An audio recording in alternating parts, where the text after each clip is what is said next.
Give me one.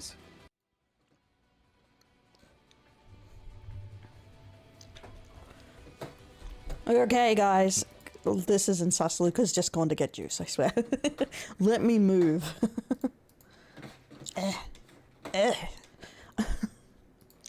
There we go. Welcome in, guys. We're doing the first Vtuber girl failure pretty much since forever podcast. Alcazar GPD just subscribed. Shame. Upgrading their cell. Shame. Let's go. 4 months Let's in a go. row. By the way, Del, you know one thing that we forgot? We mentioned the collab thing. We didn't do the collab thing. Oh, but yeah, we'll do it. I don't know why, but my head pets is attached to your shoulder/boob. Oh, it's because not a... Oh, wait, is it because you don't have it located to your model? I thought I did. Then you don't. Because it's just... Yeah, they're stuck to your... There we go. There you go.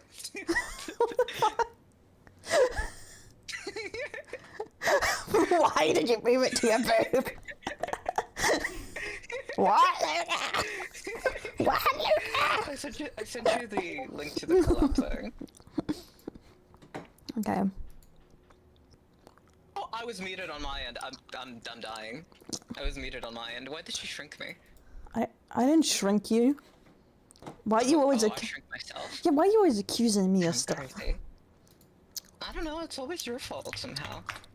Like, for example, who wants to sleep today? We were Me. supposed to hang out to enter on call 2 hours ago. I'm just Tell I'm the just audience, eepy. Del, what were you doing? You know, you were so nice to me when I first wake up, but as soon as we're on stream, you're yelling at me. They're like, aw, poor Eepy Dell. And now we're on stream, they're like, what the fuck is wrong with you?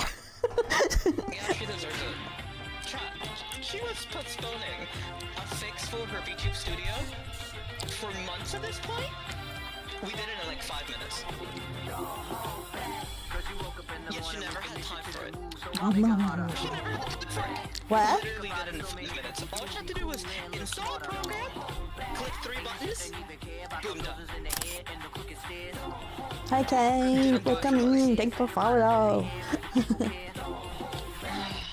I'm just letting Luca abuse me. It's okay. He's okay. This is Luca Lullaby. I should be allowed to abuse Del. I don't think so. I disagree.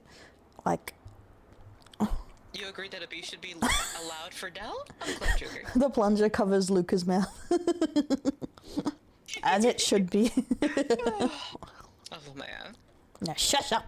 But should I stay in this outfit or should I dress more professionally? What do you say, Del? Why is there a plunger here? I just told you you weren't listening. The plunger commands just like got stuck to. The thing is, it hadn't loaded for me. It just loaded for The me head now. pat's stuck on my head.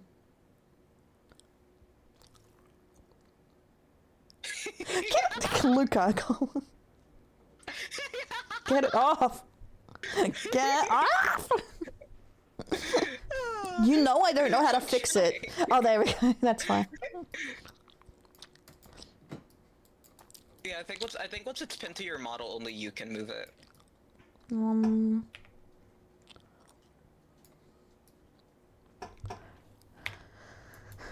Yeah, I think if it's pinned to your model, only you can move it.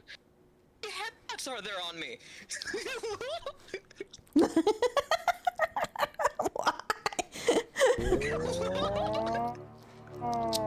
I can't delete this. It's like. You drag it to the bottom. Lord have mercy, I'm about to bust. You drag it to the bottom right, and there it goes. Okay. See? Easy. But yeah, Del, should I dress more professionally, or... Should I dress more professionally, or should I say like this? What do you think? Professional. But what's the professional? Okay, professional would be... Let me take this thing off. So this is option 1. This is the professional. And option 2... Option 2 would be... Red and blue. Luca needs an office outfit and glasses, like to go with the glasses so they can look extra professional. You want me to be your boss? No, you can be my assistant. What the hell is this? I don't know, Del. Like, out of the two of us, you actually need some Who's the assistance. officer here? Me? Still me. I'm a queen, and... Oh, that's a slave. You need a slave. Stinky. Hey, man. Professions into this. We can. But you have, like, subjects, not assistants. You know? Yeah, exactly. But, you know there's police, right? Yeah. But I have to be Which part of means your you work for country. me. What's your country, okay? And I'll tell you if I live there. You do live there. You know why? Because you live in my house. I don't. This is... Okay, Lucas, You don't do. start podcasts with lies, okay? Okay, guys.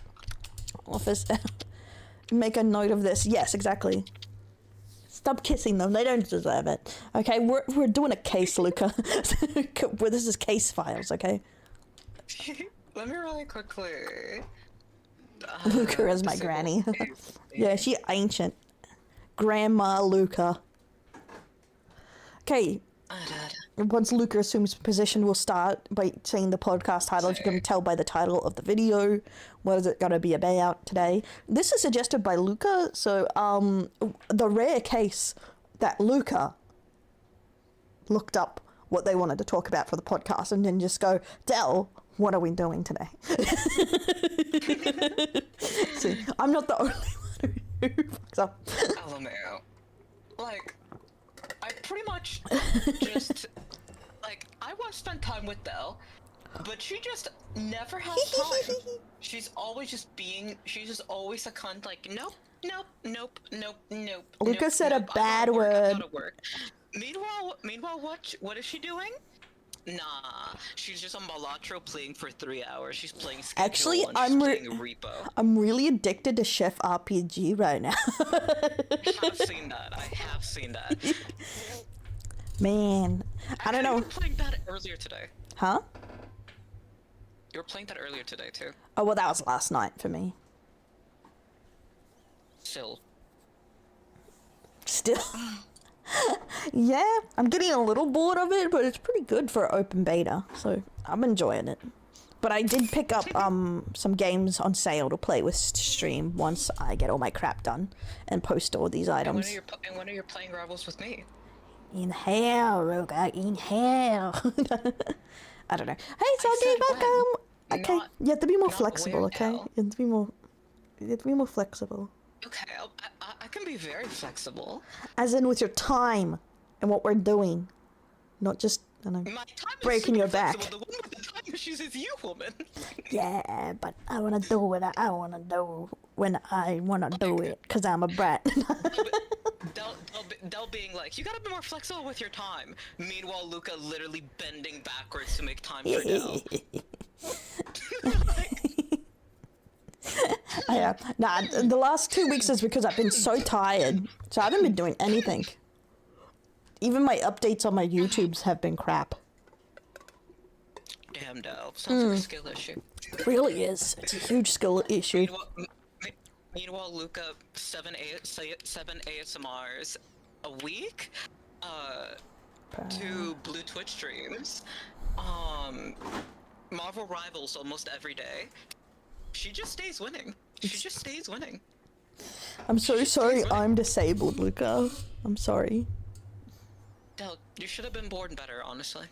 I was born fine. It was later on. Fucked you up. Fell out of a car too many times. Yourself. See? Shake my hand. Okay. So it's all your fault. Oh my fucking god. She's enabled it. So the disability card. Hey, what can you do with a disability? Not much, okay? So, Roxas, I thought you had autism. If you have autism, you weren't born fine because you're born with autism. So I just need to clarify on that because I'm confused now. Or he was baiting me to call him disabled. What's the opposite of a disability? Oh, I I don't know. Would Being it be an ability? yeah, you were born talented. Okay, I was born very talented at being gay. Does that count for something? Autism's not from vaccines. Okay, you guys. Okay, if someone in here thinks autism's from vaccines, oh, you wasn't. Oh, I thought it was you were. I was so confused for a second. I'm gonna be honest. If you think autism was caused by vaccines, you sniffed too much glue. I thought it came from 5G towers. 5G towers. Well, that's what the funny thing is. It's most likely a genetic disorder, like as in it's from genetics, but they don't actually know what causes it. So the idea that anyone's like, this is 100% how it's caused, is kind of stupid. This ability is disabilities. Disabled abilities. It took 11 minutes for Adele to talk about autism. I'm gonna get cancelled one of these days for talking about autism. Look, I'm always like 5 minutes away from getting a rage mob thrown at me because of the content I do, so, you know, join the club.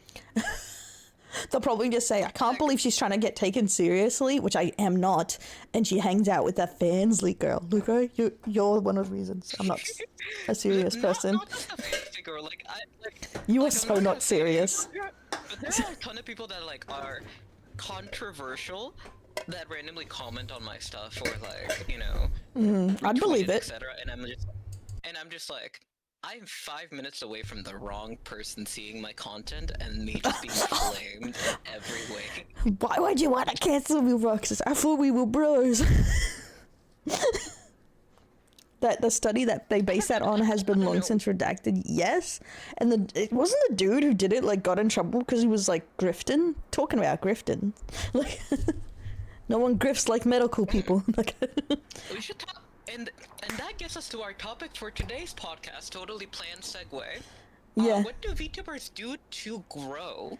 Yes, and this goes into the title where we're talking about the negative and positive wave people use to grow, grifting and etc. So if you were here to get a slam down on Pacific people, no, we're going to keep it vague on the actions people use, not particularly against anyone, because we don't want to start fights. And also, I feel like to be 100% on if someone's grifting in that part of the topic, because there's many ways to grow, you can't really know because it has to be on purpose. I feel like ways to grow have to almost be on purpose, like in that sense, like to be I don't know, in my mind.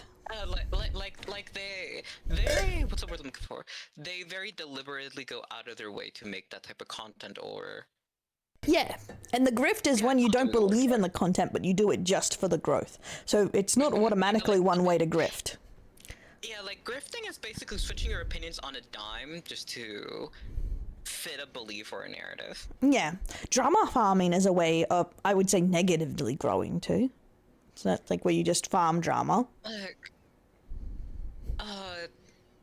kind of depends on how you do it because Depends on how you do it. Drama queen Luca, of course. Some people get involved in a lot of drama, but kind of not fully out of their own volition. Like by example, Yeah, but would would you get scammed by an artist? Yeah, true. If you get scammed by an artist and you tweet about it, that is drama, but it's not you wanting to cause it. It's just a situation that you've kind of fell into. Gooner baiting is also, yes, Ragus is true. Gooner baiting is another one. I would say, like, the most interesting kind of gooner baiting is when people go for very specific fetishes. Also, I think Del and I are good to talk about this because of the routes that we both took content creation-wise. How? Like, Del became a drama VTuber. I thought you were trying to say I bait gooners after. I was like, what? Well, she does have a Patreon for that. Exclamation point Patreon if you want to see Del's feet pics. I missed the exclamation point. Oh my it's just my face in a shoe. Okay. But yeah, like Del went into. I like how Luca does that and it pulls up her own Patreon, so she's just like giving away her own feet. You want to see Del's feet? It's actually Luca's foot. But I guess, yeah, we're different sides of disliked part, because I do lots of different content, but a lot of people see the face of the commentary as the drama. So I would say, but I wouldn't say I'm like well known enough it's a problem. Even React content is also a way to grow. Yes. It's also a path. I was gonna say I'm practically the garbage queen of growing. Slop queen Erica. Just call me a piglet. Fucking love my trash content. That's why I started posting more to my gaming again, so I can make something that isn't just garbage. Yeah, she does drama slop, React slop, Twitch slop. Sloppy. I do anime react I slop. love it sloppy. Shut the fuck up, Luca. Okay. Okay, I'll shut up. We only eat trash here, okay? Say the most common type of grifter in today's age is the media grifter. Okay. I hate my life. Okay, the media grifter, is that like political or just someone who like takes media and twists it into a narrative to grift? As in, like, oh, I guess it wouldn't be political, like the gaming woke grifter, where you, where you make everything fit your narrative of outrage. Or, you know... I just found it really funny when I saw a couple of posts people saying that, like, wow, Warframe is woke because, you know, Pride Month and they started doing their Pride Month stuff. And it's like, brother, Warframe has been doing Pride Month since forever. Yeah, always, like, for a very long time. I can't Like, remember. in the last update, they introduced you being able to date characters, and if you're a guy, you can date the guys. If you're a girl, you can date the girls. Yeah. Oh, that reminds me of something. It's like, you know how that thing, how everyone's always Sony's woke? I was watching a documentary on Square Enix, of course, and Sony's calibration over Final Fantasy VII, like collaboration that made Final Fantasy VII, like, great as it is. But the funny thing is, they mentioned they went to California, Sony's company, in 1996 before Final Fantasy VII, and that's what let Final Fantasy VII happen. Was them promoting it. And they always say nowadays that Sony is now woke because they moved to California or America and became woke in the last couple of years. But they've been there since 1996. So apparently. And I find that hilarious. All the woke stuff is such a bullshit. Media grifter is defined as someone who financially benefits from farming outrage about a media property. Oh my god, okay, so here I gotta say something.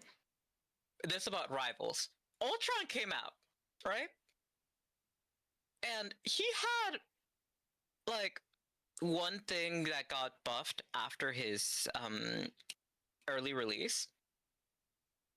And even after that, I keep seeing people talking, Ultron is shit, Ultron is so bad, worst character, blah blah blah blah blah blah blah blah blah blah blah blah blah. And brother is fine. But people are trying to farm negativity, saying he's ass when he is not. Oh, it comes back to Lucas' special interest. But yeah, that happens so much every game. I will pull out the Ultron PNG. I will do it in It's 5 same with seconds. movie reviews, how every movie is trash, woke, garbage, or just, you know, bad. But you go and watch it and it's like, this is okay. Like, everyone was going on for months how much Beetlejuice, the sequel, sucked ass. It was horrible. It was like a stain on society. I watched it because it was free on a random thing recently, and I laughed a couple times. I'm like, it's okay. Yes, it's not as good as the original, but it's actually an okay movie. Yeah, like recently it happened with the Thunderbolts. Honestly, I liked it. I was very skeptical going into it, but it was honestly a pretty entertaining film and made me smile at the end. And I think Very wholesome message. I think that's like the problem with a lot of like the growth in general, and I think this goes back to VTubing, where a lot of growth is done in this way, is negativity sells, especially in this day and age on YouTube, Twitter, everything. So everything, if it's not negative, it doesn't get views. And so even if they don't want to do it, because another thing I find, like the drunk critic or whatever, I watch some of his videos. It starts off very negative, the first 4 minutes. And then after, you know, when most people's tuned out, he then talks about actually how much he likes the thing. like half the time. Critical drinker. And that's the thing. It's just that he does the first part to sell it because all people want is negativity, and then he gives his real opinion at the end because he can't do it at the start. Or people won't view the video. And I find that's like such a good example of the problem with the internet. People want to be outraged only. And they want it to fit their point of view, obviously.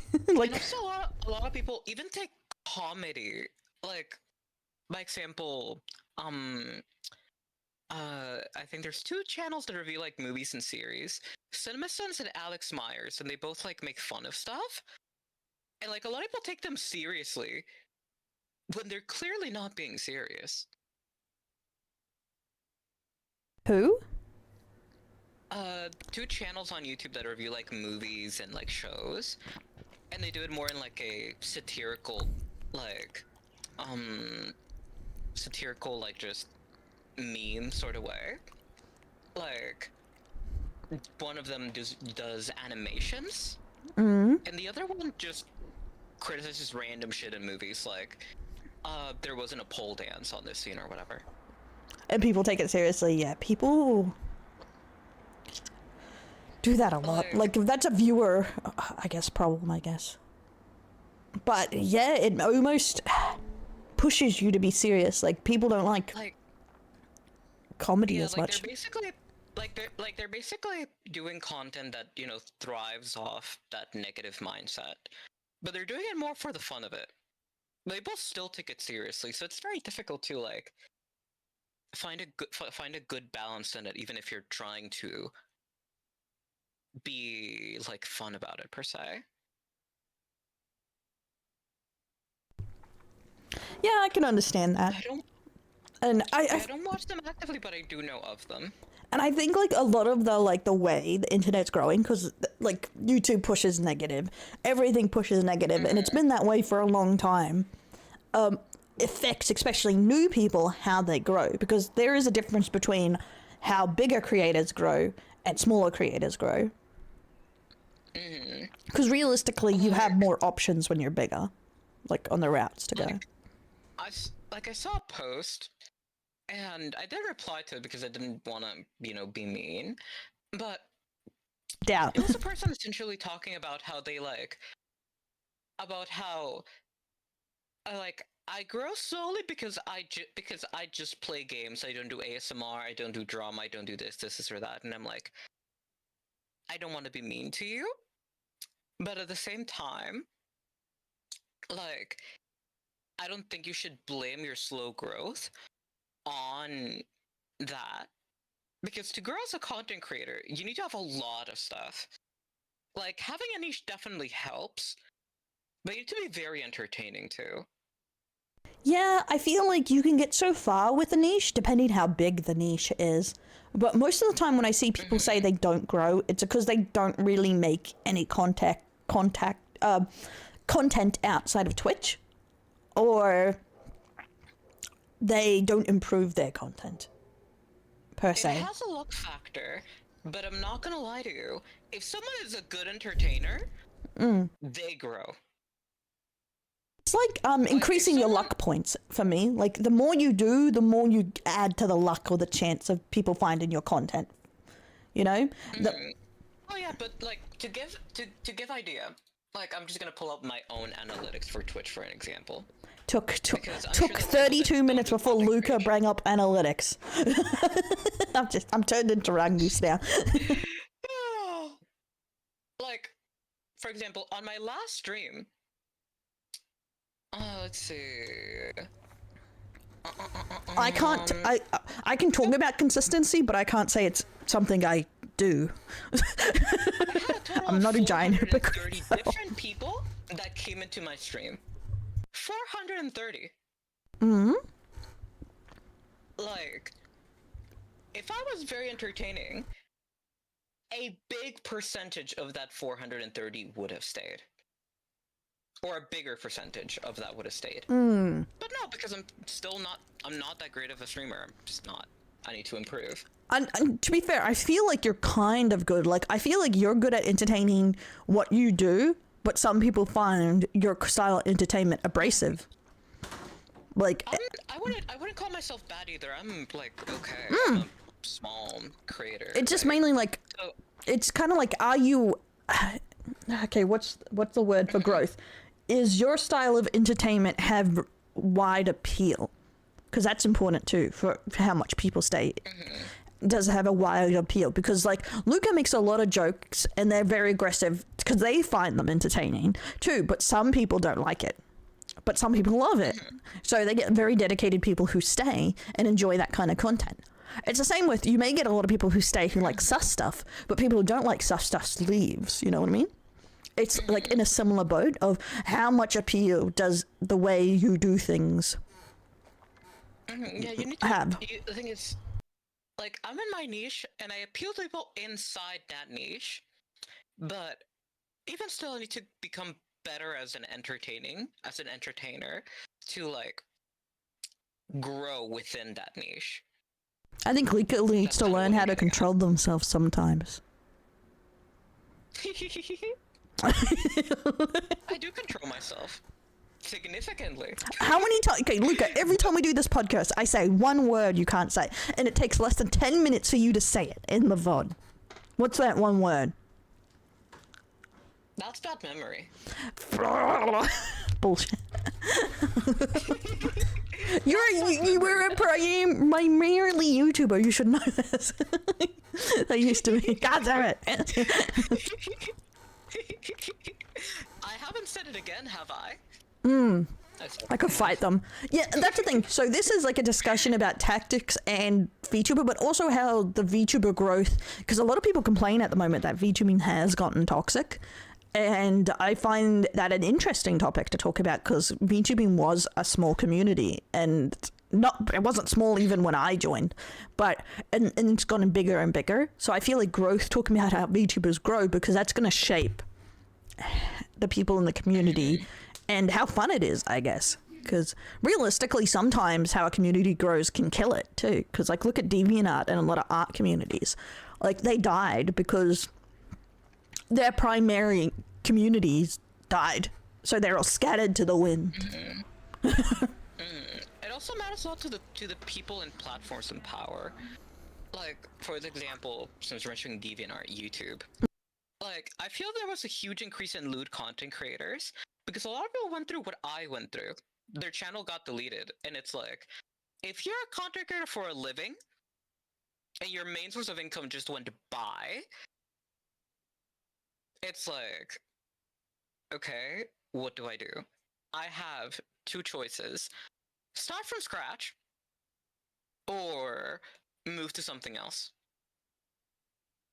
And for a lot of people, including myself, that something else became lewd content.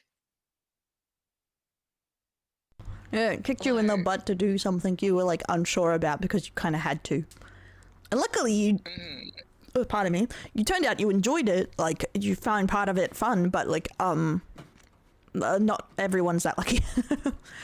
When you get pushed into a direction, because when you make the decision to content create, it does kind of push you, and like you have to create content pretty much, no matter in a sense for a lot of people, depending what your skills are. It's like I'm kind of lucky that I have other things I can kind of fall back off in my niche, but.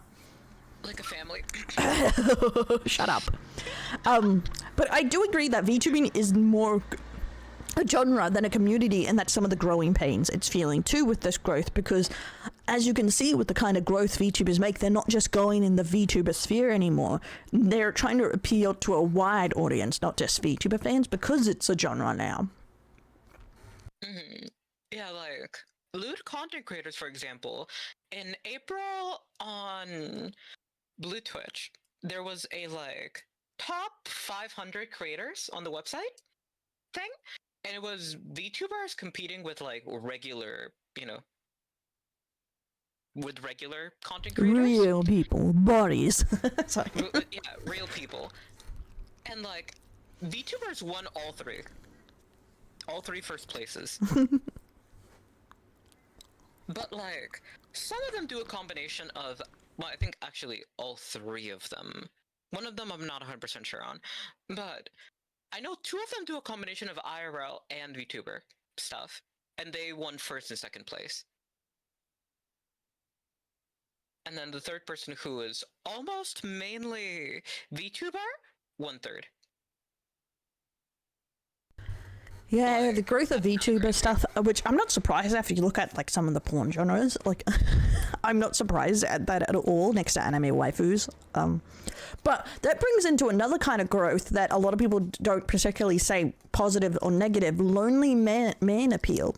Like, a lot of people try and pull into whatever niche has the most lonely men.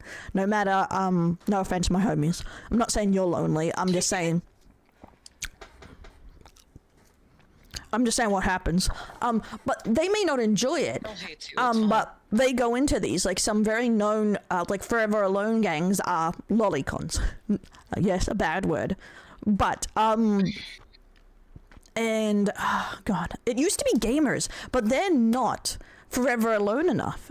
And there's so many options for gamers now. But now it goes nicher and nicher and nicher. You know? They want the chronically single, if you look at these, not just I don't have a girlfriend right now. You know what I mean?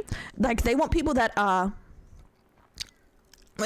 that are never getting a girlfriend, and they see that as people like, that's why I bring up lolicons, is because they tend to not get girlfriends for long terms. But also they have very niche interests that a lot of people don't like, so they can slip in there and be some of the only creators. And that's the niches they're looking for the lonely dude. Like, they're not just looking for, I'm a gamer now. No, they're looking for the niche parts of gaming, the niche parts of anime, you know, that not everyone likes. There's also some people that, like, for example, like, they get into those spaces and they sell stuff of like a chatbot of their personality, where like you pay $400 a month to chat with a chatbot of them romantically. Yes, and that's the thing. That is why they're looking for those niche sectors, because your average lonely person or your average watcher is not going to spend $400 to pay for a chatbot. But if you get into the niches or you find the right kind of people, they will buy a $500 just to chat with you. And it's kind of like the corporationing of VTubing, of where the biggest number is what you're going for. You know? Yeah, like, it's not even them. It's just a chatbot pretending to be them that also generates AI art of the VTuber or content creator to send quote-unquote nudes. Yeah, and that's the thing. It's just mainly although of course those cost extra. I didn't want to insult anyone, guys, on there on what you like. It's just that, like, some genres especially have more single people, or, you know, like people that are easier picked. Like, if you were around 10 years ago on the internet, everyone thought it was the gamer, and now there's other. It's not as easy because gamer guys are way more dateable than they used to be. You know what I mean? Like, generally, or people are more aware that gamer guys actually gets dates. Yeah, like I'm gonna put it to you like this, chat. If you think that because you play video games you're not gonna get a girl, I'm gonna put it to you as straight as it is. Most guys that I know IRL that play video games like video games, all of them have relationships. Yeah, I think even if they're not exactly attractive, they still found a girl. Yeah, and that's the thing. I feel like the more gamer girls thing too is that girls are way more willing to admit they play games, but also even casually play games. So it makes it a lot easier to fit into each other's lifestyles.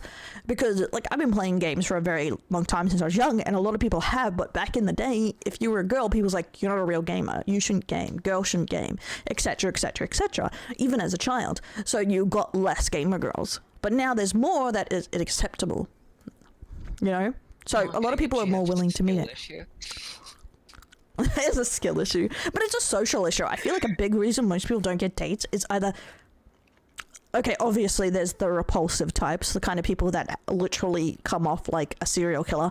That might be why they get a date. But mostly it's because they don't meet new people to get a date, I would say, is the most common. They just don't actually meet someone to get an opportunity to get a date. Mm-hmm. Like, I'm just not trying to smurf. I want to find a woman in my EM. Exactly. I feel like that puts up a good example with the dating thing. Is we've all met that guy or girl that has this really unrealistic expectation of who they're gonna date. Like some guys, they're like a bearded, smelly, potbelly like gamer dude who plays 40k, and he's like, I want a supermodel, and then I'm gonna cheat on her, and she should still stay with me. If not, women are whores, and you're just like, dude, you're gonna die alone if you keep this happening. Like, and it's the same like equivalency of a woman want a guy who makes $1 million or some shit, you know? Like, it's not gonna happen, bro. Like, I'm gonna put to you like this, SJ. Even if you're an introvert, you still gotta get out there. You still gotta push yourself out there to do it. That's just how life is. Yeah, that's a problem too. I understand that thinks I'm an introvert too. That's part of why I next up, I'm not like I don't feel like I want to date a lot of people, you know. Even if I'm interested in someone, unless You're married to me, why would you want to shut date up, someone? Luca. Don't spread your lies. I'm talking, bitch. She's ruining my train of thought. Stop it! You're making it worse. I'm gonna forget what I'm saying. Okay. God damn it, Luca! I forgot. Something about You were talking about choosing beggars. I think it was something after, but yes, choosy beggars is a huge problem, especially on the internet, because they're like shown so many different kinds of people and porn that they think there's so many different kinds of people. Why can't I have a 9 out of 10 hot wife, like, while I offer nothing? Or why can't I have a supermodel boyfriend that makes $1 million? There's tons on the internet when the average person is not like that. Yeah, like, using myself as an example, I work out every single morning. Every single morning. I wake up, do exercise. And I expect my partner to do the fucking same. Like, I am dragging their ass out of bed and forcing them to work out. It ain't optional. It is happening. So, like, if I'm with someone and they tell me they don't work out, okay, are you willing to start working out? Honestly, I'm the opposite. They tell me they work out, it's like, I'm suspicious. It's like, how much do you care about working out? And they're like, oh, a lot. It's my entire life. I walk away. I'm getting the fuck out of here. You're never leaving me, Del. I am forcing you to work You out. care too much about working out. I don't like it. It's boring. You need it to be healthy. No. You just need to be healthy. Like, I don't mind a little bit, like, oh, I do some so I can eat, or I do this so I can maintain my weight, or a little bit, or whatever. But if you, like, care about protein shakes and everything has to be healthy, chicken and rice, I'm just like, shut the fuck up, I'm leaving. Yeah, that's ew. Yeah. But I don't think you have to work out every day to be healthy. Like, you just need to find out, because some people are just, you know, their day is enough mixed with their food. They don't need to work out, you know, depending on their job. I personally choose to work out every single day because, like, my grandfather, with the horrible lifestyle that he did, the only positive thing that he ever did was work out every single day, and motherfucker is somehow still alive. So, honestly, that's the only thing that I can give to him in his entire repertoire of life choices, that he chose to work out every day. Because motherfucker smoked multiple boxes of cigarettes a day, and is somehow still alive at 90. Like, brother, how? A runner's high. I think that's a myth. The runner's high is a myth to me. Sounds like a fucking myth. I got a runner's cry, as in, if like, I'll fall to the ground and cry. I actually feel better after working out. Like, it makes me feel very excited, very hype. I feel sore, but that might just be because I'm born sick. Yeah, in my case it's because I've been working out daily for 10 years now. Yeah, I think I have to go very slow because of my sickness, so it's like, that's why I do Pilates and stuff, because if I go too much, I just fall asleep. Yeah, for me it's like, I basically do my morning routine, get sweaty as fuck, go take a shower, get out of the shower, and I'm like, okay, let's start the day. It's like working out of something. Working out a scientifically proven to release endorphins. Sounds like a witch thing to say. Burn Ragoose. He's a witch. Okay, we've... Of course the man wanting to burn witches. Okay. okay. We'll refocus the topic here, but because I feel like we're drifting slightly. Which is our fault. We're grifting. But yeah, we're talking about the ways to the grows on it, and to be fair, that was going into how you take it. You know, you go into those things and take it. You figure out what the people want, and you try and sell it, kind of thing. That is a way to grow. Is you try and tailor yourself to a community, either fitting yourself, as in forcing yourself into the community, or you just happen to already be in it. Some people actually are, just like, you know, the furry community. A lot of them were just already furries. That's also another niche one. When I was thinking of another one to go with lolicons, furries is one too. That's a bit more niche. That has a lot of money. And how's the furry community treated you, Dal? honestly, I've met a lot of nice furries. Also met a lot of degenerate scum. Okay. Are you the degenerate scum? No, I'm not a furry, so... I thought you meant visiting, not that I am one. No, you have to be anamorphic. I'm looking at that tail, I'm looking at those ears. No. See, that's not enough. To be a furry, you need a snout, or you need some fur. I have no fur, and no snout. You have a snout, and you have fur. I'm looking at it. No, see, it has to be enough furry. I'm looking at this jungle down here. Shut up, I will punch you in the head. You're lucky to fucking have fans. Okay, this is the problem, okay? Where's my gun? She's blushing. Shut up. She's blushing. She Shut knows up. I'm right. No, I'm angry at you. Oh, shoot me. I hate you. I'm blushing because I'm about to do a crime on your ass. Oh, you're about to do a crime on my ass? That's one way to call it. Oh my fucking god. This is why it's so hard to deal with Luca, okay, guys? Because of this bullshit, okay? But I won't have this stuff about me being a furry. I don't count. It's not enough. I'm anime, like, mixed, you know? I'm just waiting for the one that comes out that Dell is starving because she spent all her money on a fursuit. I'm just waiting for the no, we cannot have it in real life because I will hit Luca. You'll just see it. Smack! What's funny is that if we were in the same place IRL, I would just be horrified looking at the floor the entire time. I'll clean up before you come. Yeah, you're saying you'd be able to last being clean the entire time I was there. I had my friends stay from overseas. For minimum a week. Nah. It's fine. To keep clean for a week straight. No messes. Yes. I clean more when other people are around because I don't want to be an inconvenience. It's why I'm cleaner now. I'm at my grandparents'. Emphasis on cleaner. Yeah. Well, this is my room, so... Well, I keep the rest of the house clean, but if it's my room, I am a bit messy still. Because no one comes in here but me.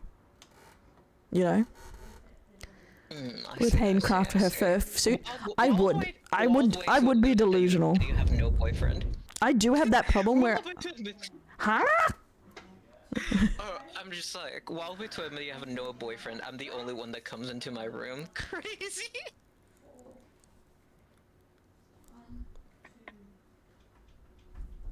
What a bitch. Yeah. Yeah, nothing else I have really can defend me on that. Like, I got nothing else. I'm just gonna let it go. Because then I'm like... But okay. The growth side, there is sides I would say that as positive, negative, and like neutral growth. I would say in the VTubing community, positive would be like when you, like, I don't know, go on a talent show or something and you get discovered. Yeah, it's random, but it's like positive, right? Or like collabing. Events, yeah. Events, collabing. Like by example, we both used to do Yu-Gi-Oh! Like going to a Yu-Gi-Oh! Tournament and winning. Yeah, or doing collabs with lots of Yu-Gi-Oh! People. That was it's a lot easier if you're in a niche, but because so many people now in Yu-Gi has like drifted into so many different things, are not around as much. Because now that I don't stream Yu-Gi-Oh! I don't get really invited to things, unfortunately. Imagine playing Yu-Gi-Oh! Yeah. Welcome in, Legendary. But yeah, Like that's a. when you're in a niche like a video game, you end up making a lot of friendships. But the problem is, It's those around the video friendships kinda game. depend on you. Yeah, on you playing the game. So if you stop playing the game, you don't really get invited to any events or anything, or any group things that involve that game. Yeah, because it's not really out of malice or anything, but a lot of time they forget because you're not playing the game anymore. You're not like on the streams, you're not stuff there, so they forget about you, kind of thing, because you're just not in that community. Yeah, as Ragos is mentioning, like me playing Rivals right now, I think I've made 4 or 5 new friendships. The people that I'm trying to, drag to play Rivals with me more. Yeah, that naturally happens, because especially with group games, because you need people to play with, like kind of thing. If only they'll play it with me. I think it's like the same when you play loner games. You get more alone. Similar, like me. I'm not gonna lie. In October, when Digimon Time Stranger comes out, girl, you're not hearing from me for weeks. Bro, it was the same. Like I never used to play any social games. I had no friends. It only was me. That was all my teens. 0 friends. With lonely games, she means single player games. Yeah, like. So, like, for example, RPGs and stuff like that. Yeah, you know, like you don't need another person, so you're fine by yourself. You have entertainment by yourself. Yeah. So you don't need anyone else. So lonely games, because you become more alone. Not always your friends play those same games. Like, for example, me with Digimon Time Stranger, out of my friend group, literally nobody plays Digimon.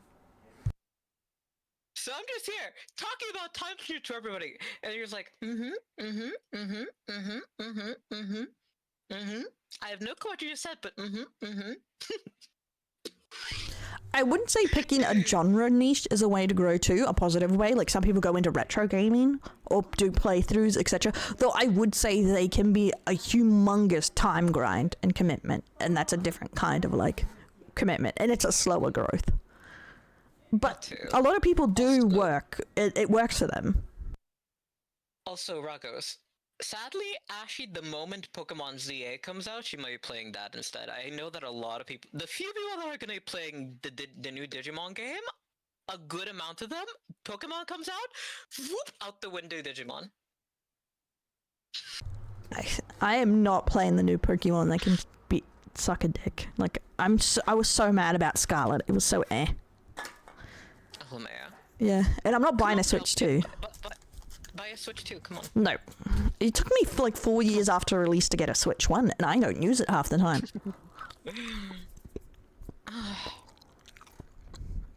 And yes, but it's not gonna work as good on the regular Switch. Which, at that point, why the fuck are you buying it? It's like, purpose like buying a game that's not gonna run well.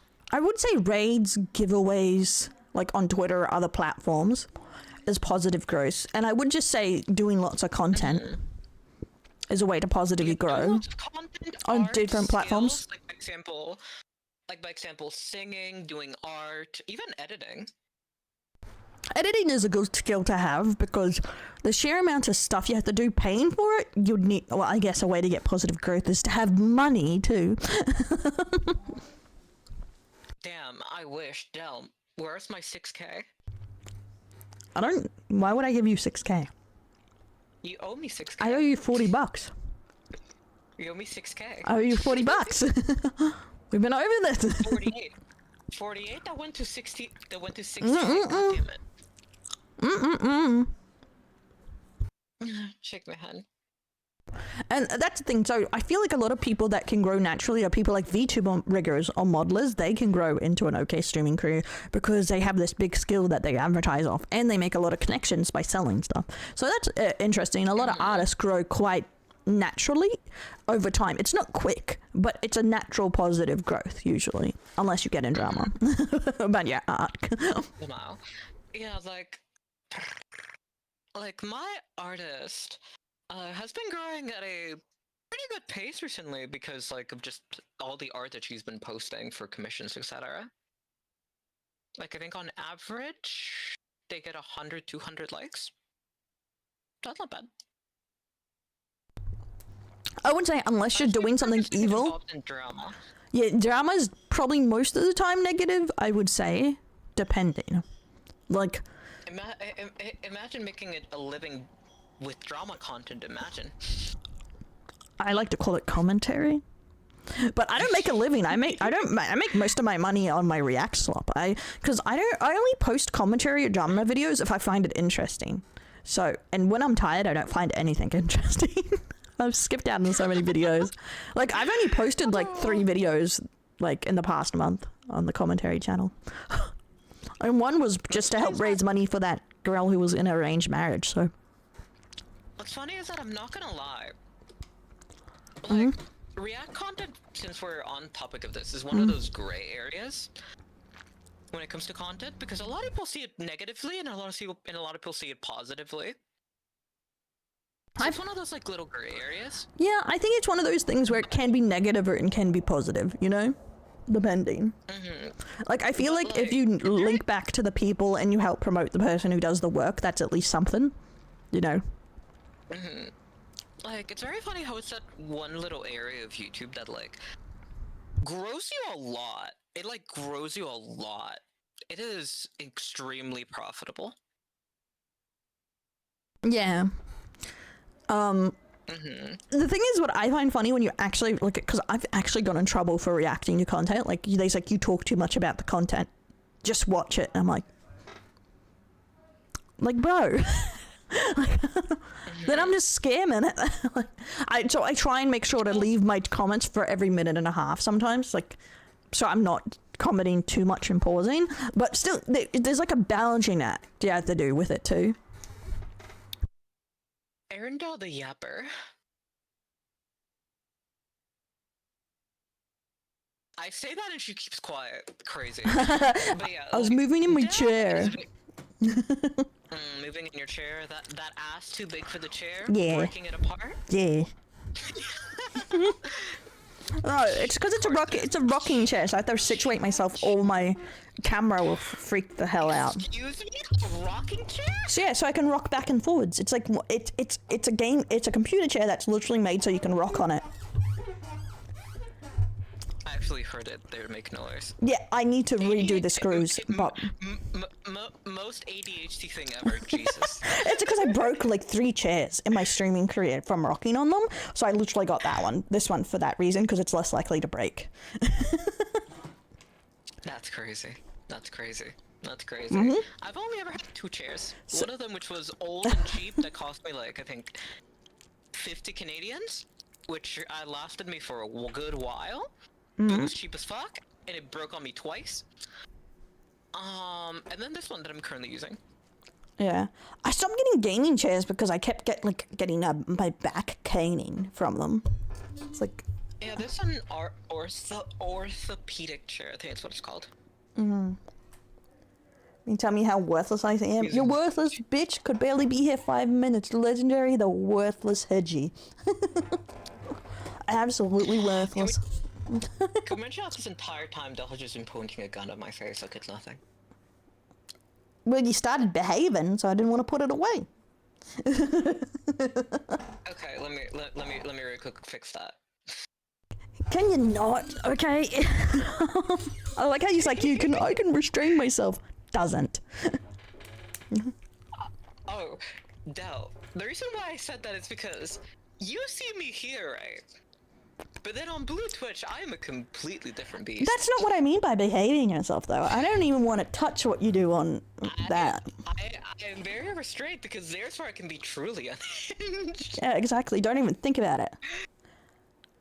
Exactly. Oh, That's why I'm currently restraining I'm myself. talking to the creator, like when they're open, of getting a sus spray where I can spray people with my sus pepper spray, so I can spray Luca in the eyeballs. The anti-sus Crazy. spray. Crazy. Cry. She wants to whip me. Kinky. Oh my god. Okay. But yeah, like going back to that topic. yeah. Like, since we're talking about like growth and we're talking about what I do on Blue Twitch, like, with the recent YouTube situation, a lot of people moved to Blue Twitch to make content. And it's very interesting how you can actually tell that the platform grew significantly in this last year because of some of the analytics in the website. And you can say there was a huge influx of people posting more, and like even bigger creators going into the platform that didn't used to do lewd content that entered. Well, It's very interesting. even I noticed a lot of VTubers going over and making Fansly or advertising a Fansly they already had in the last year or so. Not particularly always because they lost their YouTube, but I guess they were securing It was more, their incomes. It was for those that, it's for those that already had lost their YouTube, or those that were preparing in case it happened. Yeah, because like I noticed, I guess Suriori's had one for a long time, but it was brought to my attention that a lot of big VTubers have Fansly, they just don't advertise it, because apparently Bao has one, and she just doesn't link to it. I thought it was Bust that told me Bao had one. I told you that. I even sent you the links. Oh, there we go. But I got you confused. But yeah, it's mainly for chat because I had no idea. Like, because they don't advertise them. They exist, but they don't talk about it. Yeah, multi-streaming too. The other day someone was talking about how Bao isn't a Vtuber, and I was like, she literally streams to Fansly though. And they were like, what? And they watch Bao, but don't know it. It's like, crazy that I know it, but I don't watch her. Same, I had no idea. But I don't really watch her often. I watch her clips in her YouTube sometimes, but I had no idea that she had one. There was a lot of like big VTubers that have one that I had no idea. Yeah, like I'm gonna put it to you like this, chat. A lot of bigger VTubers do have a Fansly account. Even if they don't promote it as much, they do. Like, you can find a lot of bigger VTubers have like a lewd Twitter account. That's where you would find them advertising it, but not on their main.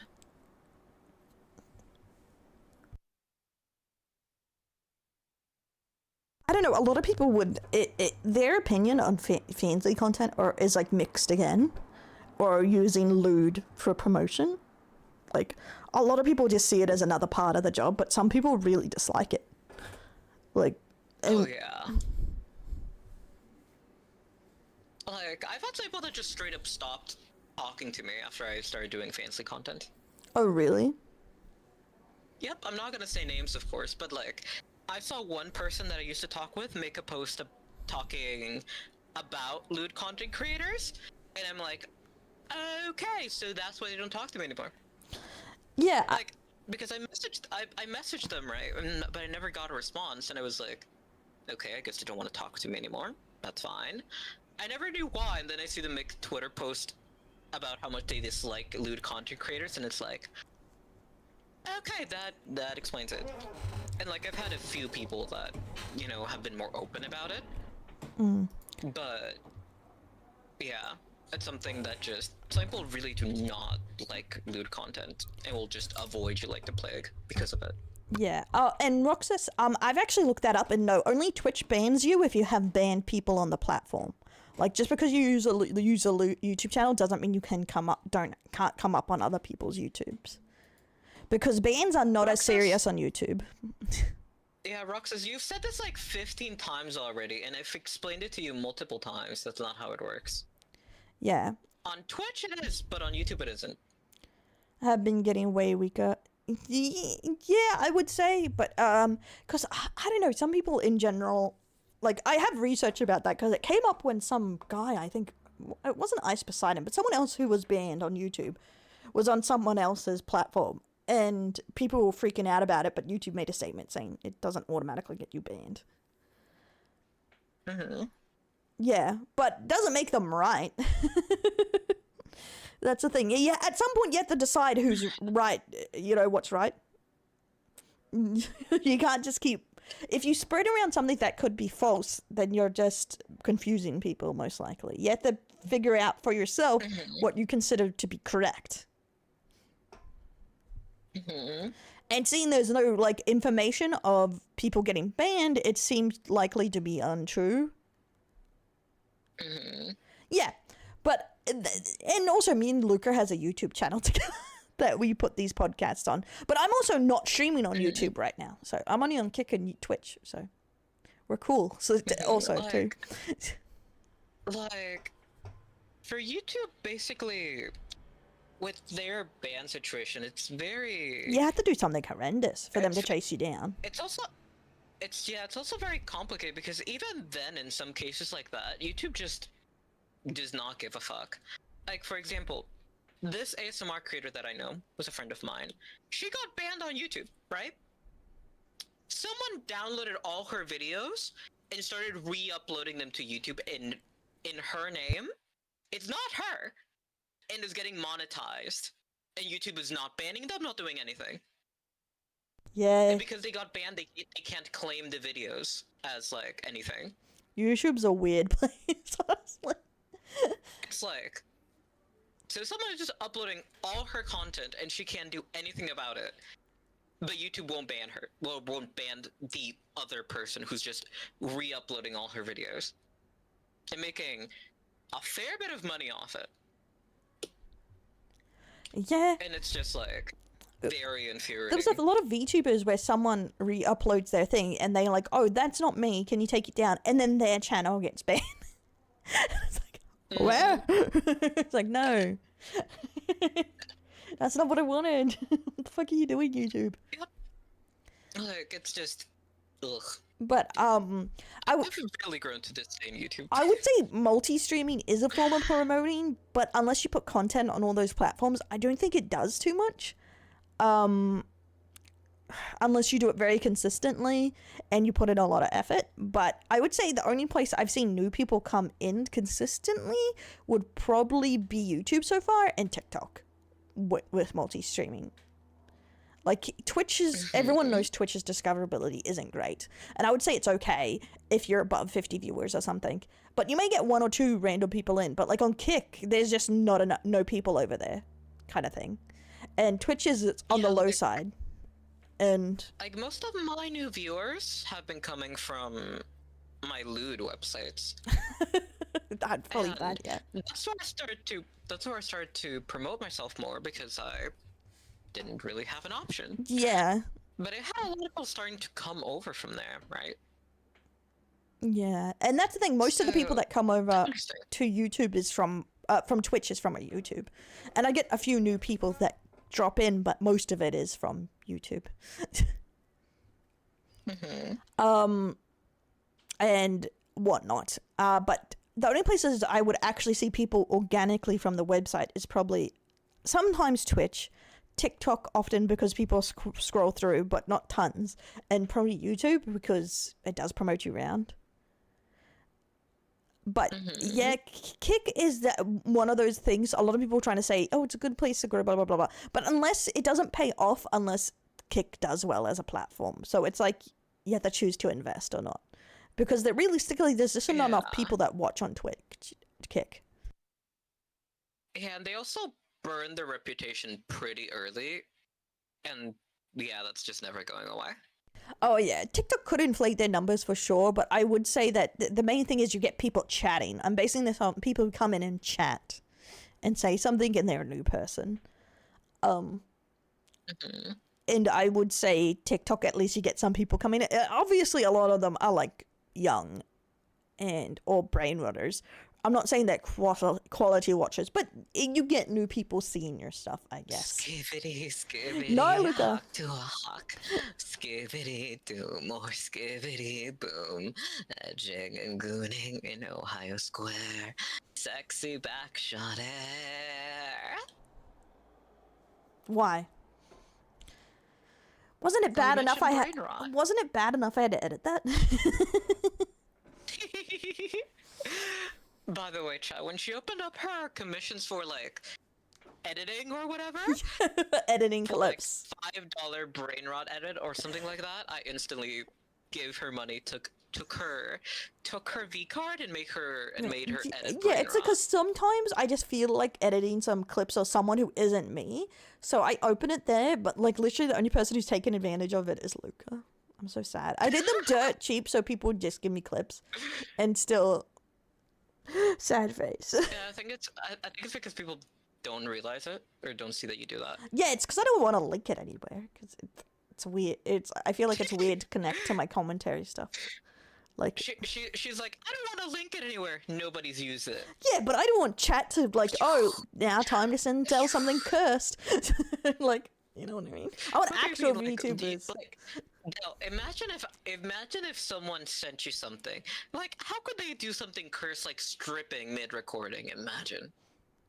I Who would do know that? you guys. I know you. Did she forget that I stripped in the recording I sent her? But She may have I forgotten. would say multi-streaming is probably a positive way to promote or promoting yourself as a VTuber.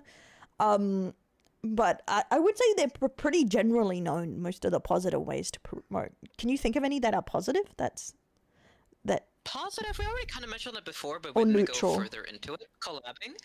Like, collabing with people gets you basically more reach.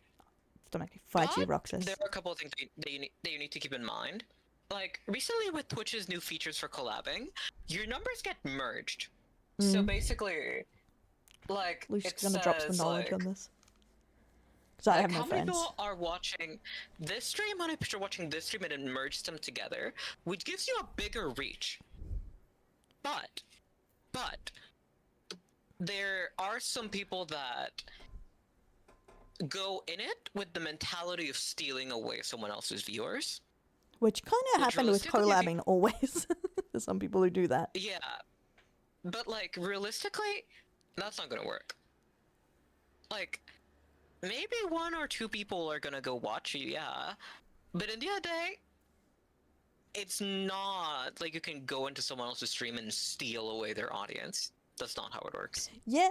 Like, I would say the most I've seen is if you actually become friends with people, you may share. Like when we were all in the Yu-Gi-Oh community, you shared a lot of Yu-Gi-Oh things, but it wasn't particularly because you collabed with each other per se. It was just the community, if it's on the smaller side, you're going to meet a lot of the same people. I need some streamers to fully test out how the collabing function is for girls and such. Yeah, the thing is that would take a lot of work. One, you'd have I feel like for a good one, you'd have to invite the same people every time and have a number of people to push the numbers up. Maybe like to give it a good growth look to see the difference. So I would say at least having 3 people on that test, maybe even 4, like would be good. Because I feel like you really don't have a difference until you're above a certain amount, like Yeah, a we total. have blue Arendelle, red Arendelle, green Arendelle, and yellow Arendelle. Huh? Shut up, you. Okay. Speaking of blue, yellow, green, Red Goose, did you see the $4,000? Shut up! I'm talking to Red Goose. Red Goose, did you see the $4,000 TCG Chocobo cards that they only printed 77 of? Like you can get the gold black Chocobo. I could have weeped, bro. Sorry. That was a side conversation, but No worries. Quick question, though. What category are you streaming in? it should be just chatting. Is it not just chatting? I swear I'll fucking kill this thing. It's nothing, isn't it? Fucking Christ! Yep, you're speaking nothing. Why is this so broken? I've changed it twice. Also, I'm in talk shows and podcasts. So I switched myself to that. Since we're technically doing a podcast, I switched to that. You can do just chatting, that's fine, but it was like, which category is Dylan? Let me check that. I'm always And I just breaking, say, bro. oh, she doesn't have a category! My life is rough. Well, since you went just chatting, I'll do just chatting too. Yeah. But Ah, I it's just so found that broken really today. funny. I'm just like, I don't know which category I should be in. I'm not gonna ask, I'm not gonna interrupt the flow, I'm just gonna check Dell's stream. See Dell's stream? No category. Oh my god. Oh, it's so annoying. Like, that's like the second time I had to do it. No, okay, yeah, streaming with no category, guys. I'm that dumb, but It's okay, I love you. I love you. go away, go away, go away, go away, go away, go away, go away, go away. Stop it! Why are you like this? I love you. It's Pride Month. We can be gay all we want. I don't want to be gay. You're so cute. You don't get a choice. Have I told you how much I love you? How cute you are. How precious you are. How cute, adorable, and sexy you are. Look at those eyes. Look at those eyes, Chad. How could I not love them? I hate my life. And that smell. I'm just like going in the fetal position. She smells so nice. Why I won't could you let just- me be free? Give her a nice lick.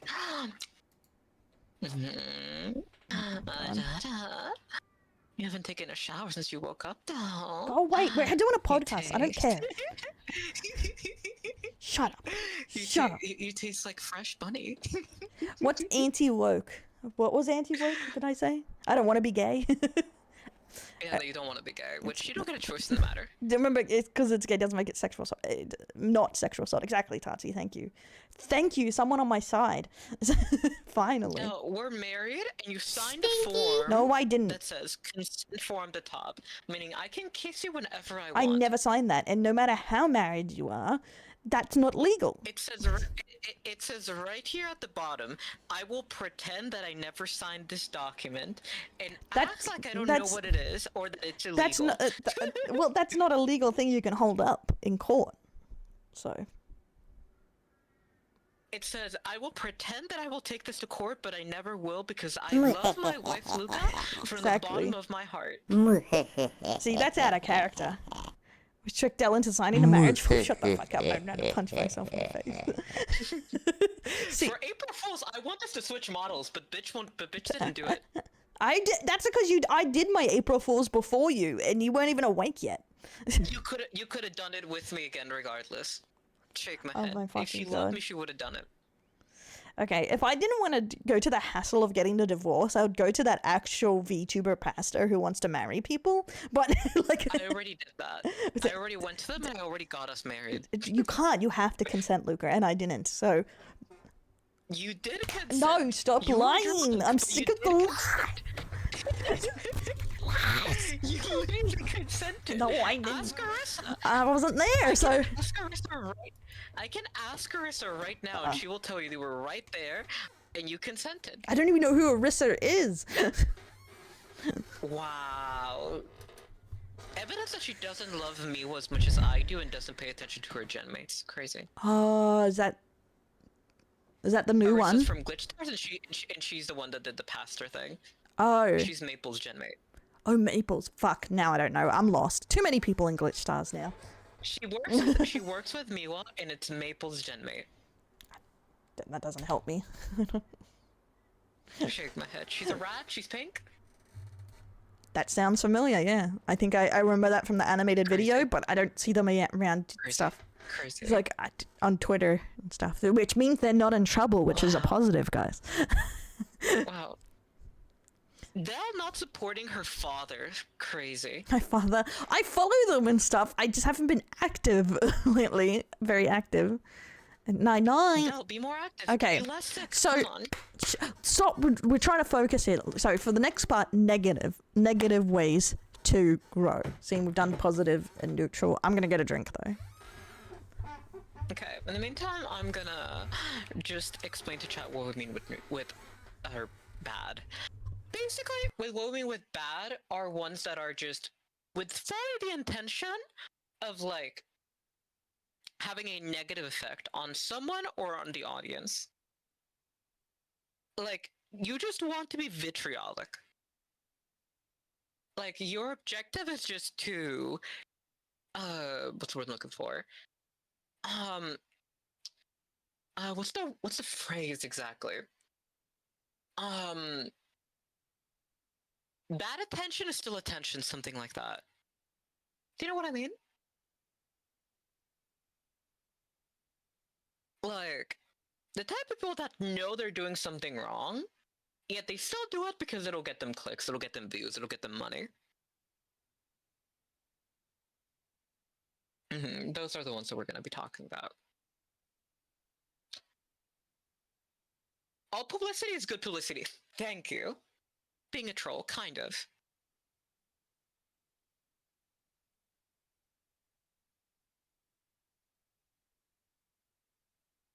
I would agree, Ragos. Like, your actions have consequences. I mentioned it slightly when I was talking about the lewd content creation, about people that do the chatbot thing. I didn't mention it then because I was waiting it for this. But my issue with having a chatbot version of yourself is that, let's put it like this, chat. Let's say I had a chatbot. I, Luca, had a chatbot that I owned, which said some dangerous things to whoever was talking. Like, let's say I had a chatbot that told whoever was paying for it, go commit a crime. Like,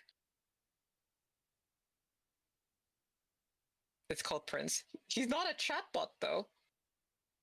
He's not a chatbot. I'm the one who does the input for him. Have you never noticed, Ragos? I type out all of Prince's replies. He's your BF, I'm gonna kill you.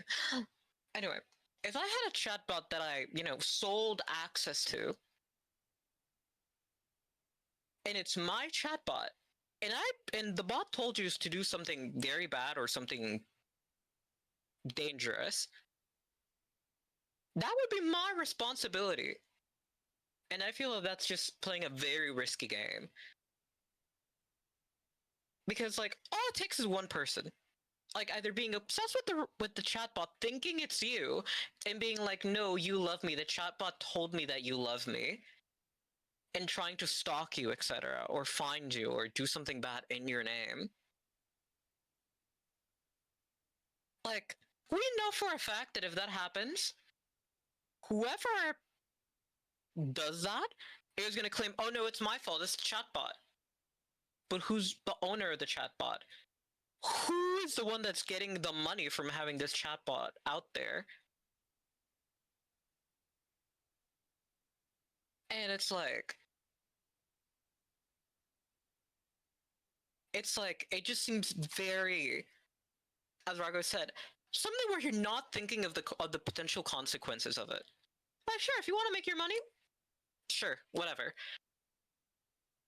But there is a real threat that could happen from that.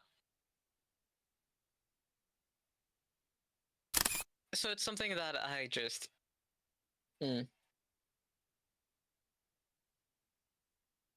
Cute little bunny. Oh whoa, oh whoa, oh whoa. She's a cute little bunny. Look at her. She's so cute. She's so cute. Look at his little ears.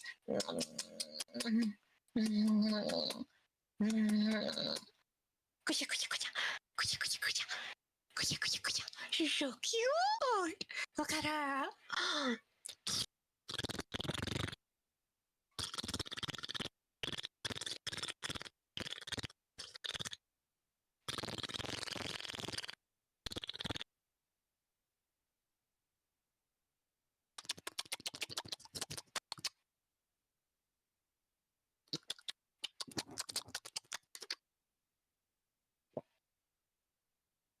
Oh, that sound what? Oh, I'm doing it with my mouth.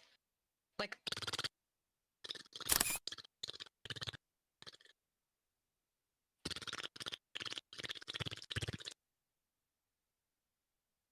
I don't see a horse Vtuber around here, but I'm hearing horse noises.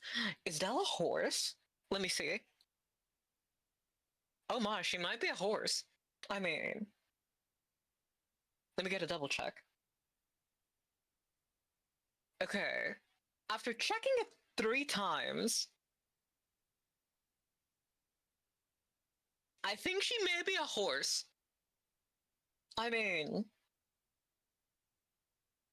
She a stallion down there, god damn. The size of my forearm.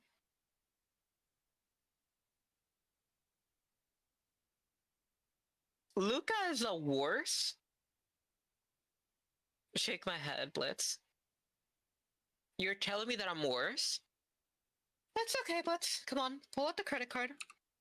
Pull out the credit card, Blitz, come on. Come on, you're calling me worse? Wow, you're insulting me to my face. Crazy. Yeah, she got a big carrot, for real, for real. For real, for real. For real, for real. I mean, look at it. Damn. Luke actually gets arrested. That would be funny. You know how would be funny? If, like, Dell and I did a collab IRL, right? And she actually had handcuffs. If she handcuffed me, you know what I would do instantly? If she did it behind my back, I'm super flexible. I can get out of it. I can flip my arms super easily. I would then just wrap my arms around her while handcuffed, so she'd be stuck to me.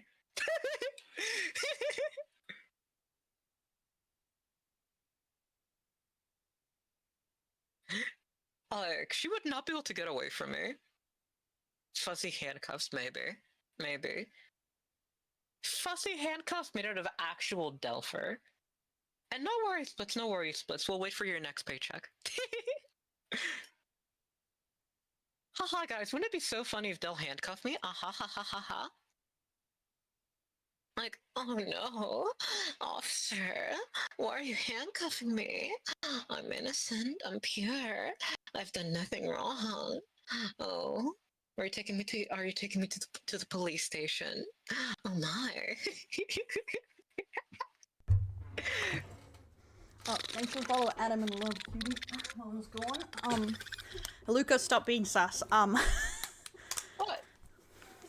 Hey, Also, let me Weeby! say hi to Phil Pollard. Hi, Adam. Hi, Alex. Hi, Jersey.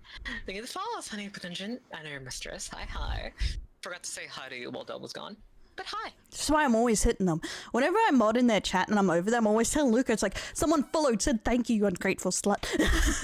Like, because she gets distracted. What can I say? Like, she gets switching. Oh, yeah, sure. I believe you. Shake my head. Shake my head. Shake my head. She hates me. Shush. Hey, Reaper.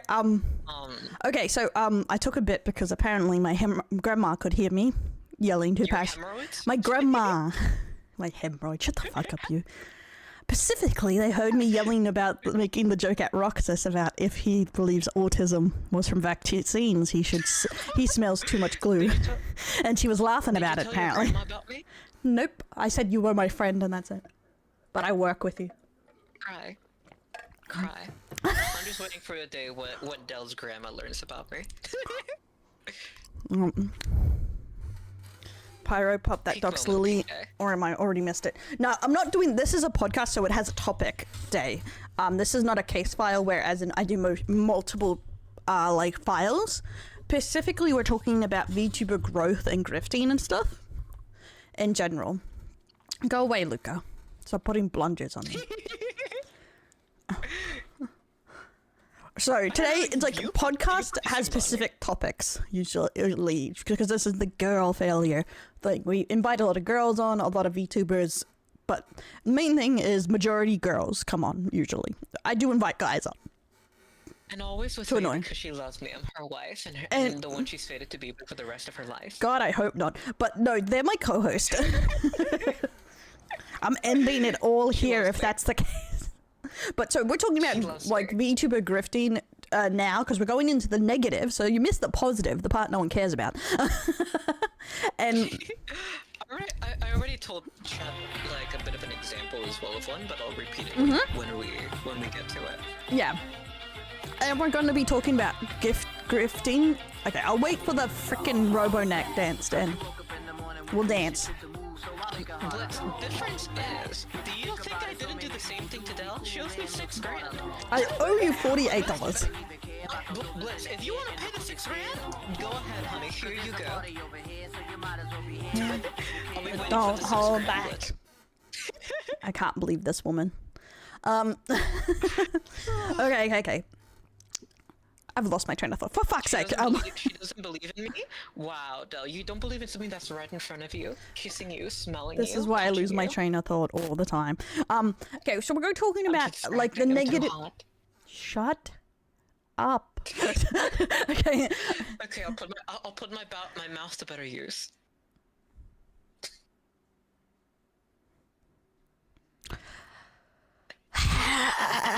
Okay, I chose this slide, but okay.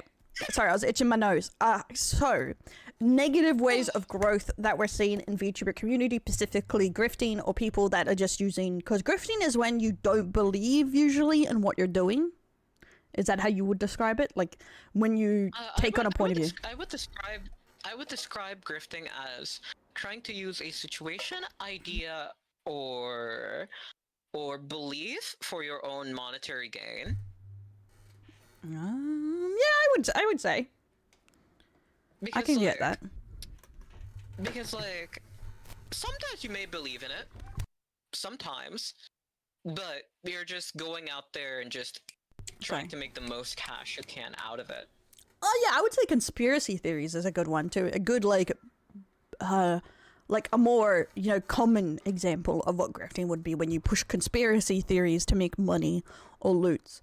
But I would say using your ideologies or even fake or true ideologies in online to try and grift money is becoming more common now too, especially in VTubing with the rise of like political streamers. I've seen a lot of Christian streamers using it to try and make money too, which I find very odd, where they try and advertise their Christian and pushing like different kinds of beliefs under that thing. Or you can grift too if you use your beliefs, say if you're like pro like LGBTQ, but you use it in a negative or a or you use it in an extreme way to make money. You could be grifting too, Yeah, because, like, some people use it for negatives. Like, I've seen people with the, like, Christian tag, whatever, who are just fine, or whatever. Yeah. But I've also seen people that just go out of their way to be hateful. Yeah, see, I see that. I've been seeing that more lately. Because most of the time when I saw a lot of, like, with the Christian, especially in VTubing, they were quite just like your average VTuber half the time. But I saw in anime and other things, it was getting more toxic, and now it's, like, trickled down almost into where they've come into VTubing and now is giving the VTubing Christians a bad reputation for using their religion to like breed up hate.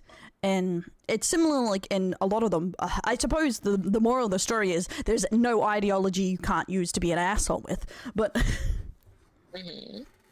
but it does like make the space a bit more toxic. But the thing is, it really works for growth. That's what is unfortunate.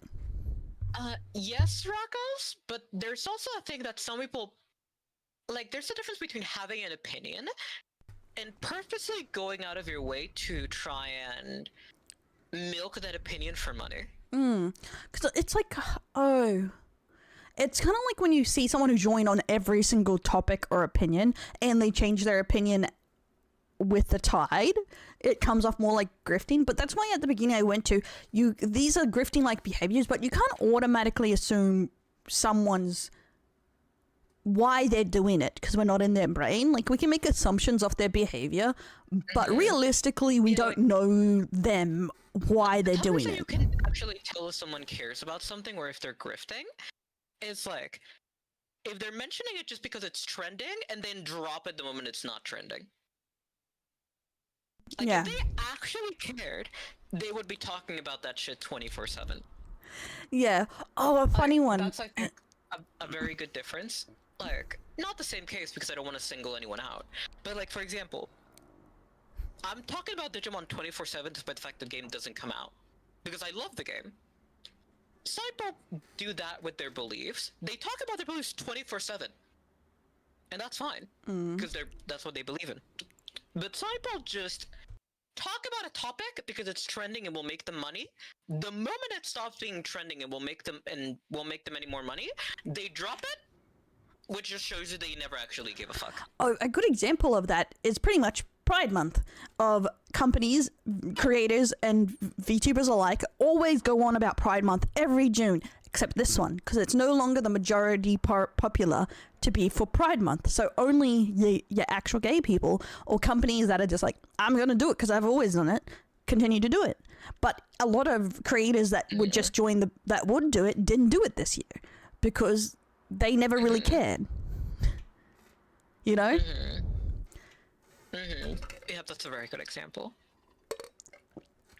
And it's similar, like... Oh, sorry, just before we change... One is like, Oh yeah, just on the company thing. Yeah. Like this day with Buzz Lightyear, there was a scene about two women kissing, and they were advertising that scene a lot to, grift on the LGBT audience, but then overseas cut it out. Yeah. Care about what though? What do you care So about? that's for, Roxa, sorry. But so continue. that was them grifting as an example. Yeah. And trying to grift both Oh. sides almost. This isn't about caring about me or caring about your VTubers. These are just about ideologies that people pick up and drop. And yeah, Disney is a horrible offender for that. They pick up and drop ideologies or cares like as soon as they're profitable or non-profitable. They're like, there's a reason Mickey Mouse outside of Kingdom Hearts is seen as like a very an evil parody that you see in so many things, because they are like the worst for this corporate kind of like approach to things.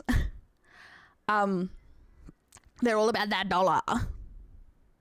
They didn't cut out Dion being gay out of 16. Exactly. And that's the thing. Final Fantasy, though they keep it vague, they've always had like either semi-progressive or just what they want. They want what they put in what they want and they don't change it.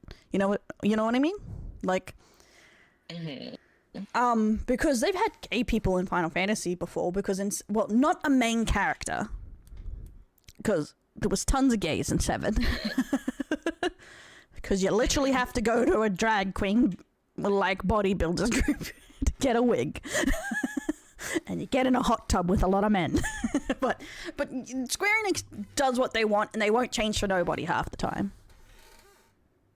That coming out off preachy? It's because the reason they do it is very different, but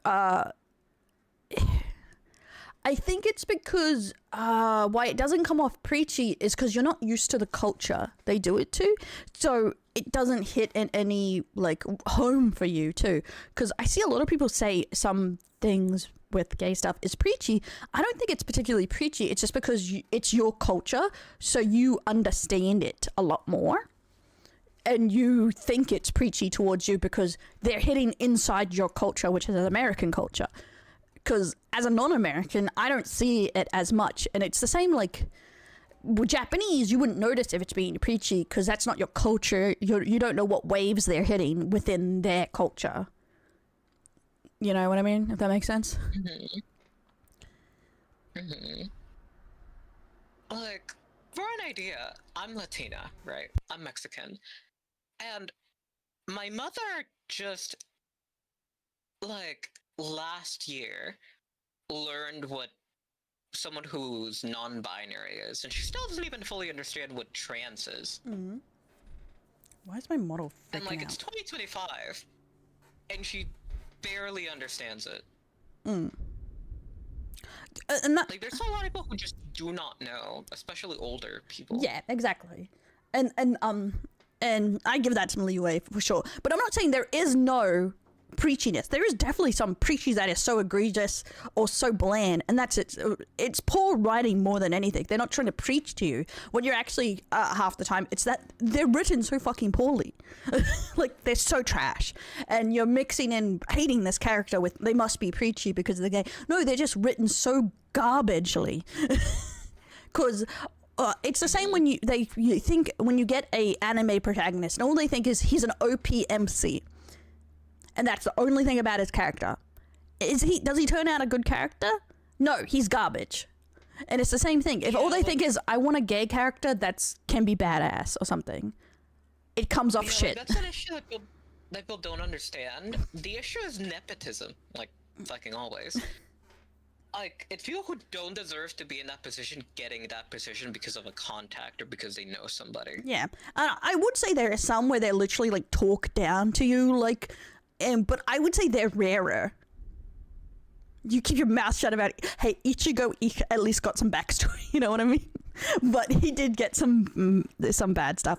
Like, there is some that are bad offenders, but they're not as common. The story of his mom fucking his dad that fucked this person, and all ended up becoming the perfect equilibrium.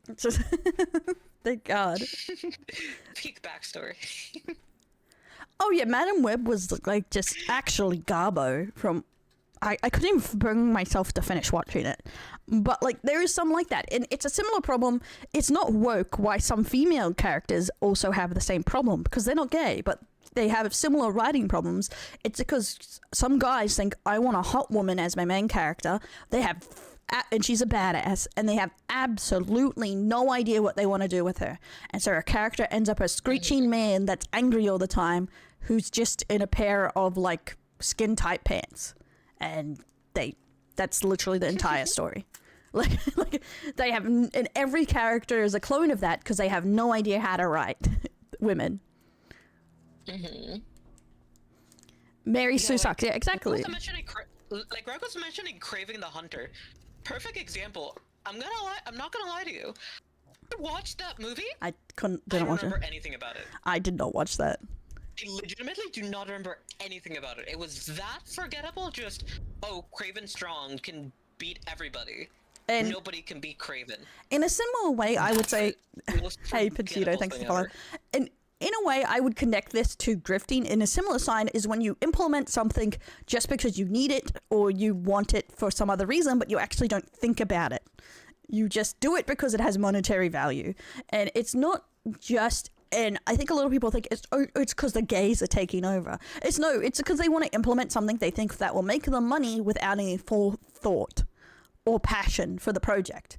And it's a similar thing of they were calling the death of the gaming industry of, is it because they're not hiring artists or talented people to run, they're hiring businessmen to run developments. Not like back in the 90s or early 2000s where you had creative visionaries like producing your games. Because the companies didn't give a shit. They're like, oh, this is for some nerd shit. Here is $1 million, make a game, pump me out some trash, bro. And they're like, okay, you bet. And they make whatever they want. You know what I mean? Compared to now, they're like, I'm spending $350 million. Here's my board of members that everything has to go through and make the game. I don't give a fuck what you want, make me money. An example, since you're bringing up gaming. Yeah. Expedition 33. I haven't played it myself because I just haven't had time. But like, everyone that I know that has played it loved it. And I've seen online a lot of people did not understand the point of why it succeeded. A lot of people are saying, oh, it's the woke, it's the woke, it's the woke. No, it's the fact that there wasn't a bunch of bureaucrats with money that just wanted to try and make it quote-unquote profitable by ruining it completely. Yeah. To be fair, anyone who listens to EA is like listening to Satan. Okay. But EA has always been your most generic games. Like everyone knows EA has always been the corporate, like they're the Disney of gaming. That makes sense. Actually, another example. Game Freak recently released a game, or well, announced, not released. I need to get that game. Looks amazing. Developed by Game Freak. And people just finally realized, wait, the issue is not Game Freak, the developers, it's the Pokemon company? Motherfucker. Yeah, it's not until you actually break down into the game. Yeah. It's like, did you feel Chris, dirty afterwards? The corporation was the ones at fault? Insane. Because honestly, anytime I play a game, and it's usually Sims from EA, I feel dirty afterwards. Because I still enjoy The Sims, but there is no alternative. But I still feel dirty. Like, I need a bar. Because I played an EA game, especially if I bought something. Oh, no. But that is kind of the thing. Similar to how corporations grift, we are seeing, like, creators follow the same path because it is profitable. And it's trickled down a lot into VTubing. But it's the same with how most commentary creators have turned into political, and they have to have their 2 cents on everything because every 5 seconds you need a new video. Yeah, well, 8 hours, let's say. Every 8 hours you need a new video, and it has to be on some topic you're complaining about something. Because look at Asmongold, look at a lot of those big creators on that. And VTubing is slowly becoming that too, where you need to post every 8 hours and you need to be outraged about every frickin' thing. I'm not gonna say names with this, but an example of this and showing that people don't actually give a fuck is AI art. Okay? Pierre Del already knows how passionate about I'm about this, but basically, the big creators went, I hate AI art. AI art sucks. Blah blah blah blah blah. Okay? Meanwhile, you go to their YouTube channel, like their ASMR YouTube channel, a bunch of their thumbnails, AI art. You go to the fancy page, you see how they have an AI chatbot, which also makes AI art. Yet on their main account, they're tweeting, "I hate AI. AI is bad," or whatever, blah blah blah blah blah. Or they're friends with people that are actively saying AI is horrible and blah blah blah blah blah. Meanwhile, they're super close friends with this person right here that has been using AI art on all their content, so there's no way their close friend doesn't know that. Yeah, I would say that a lot of them jump on board because they don't want to offend artists, because a lot of artists will blacklist you if you do AI, and then you won't be able to get work done, because a lot of big creators that are pro AI, they always say, oh, I have a bad time with artists because it's bad luck, but most of the time it's because they cannot get mainstream artists because they don't want to deal with them because they do AI art. They're pro AI or pro that stuff, and they're like, of course I'm not going to do a commission for you. It's like you're and so that kind of stuff can affect you. But I just want to underline there, I don't hate like creators that pump out a lot of content is outraged automatically. I'm just kind of saying that trickles down into it, because not everyone who does it is bad. It's just that it breeds a certain side of growth and atmosphere that requires knee-jerk reactions and spreading negativity mainly, because most of the time you need to get stuff out really quickly. And because I saw some criticism, like we were talking about the hilarious situation on Discord, how some other creator was mad at them because they don't read all the stuff and they don't do a thorough enough job. What I get called an outlier because I read out every single thing usually in the commentary. Most things are an abbreviation online, even news channels, etc.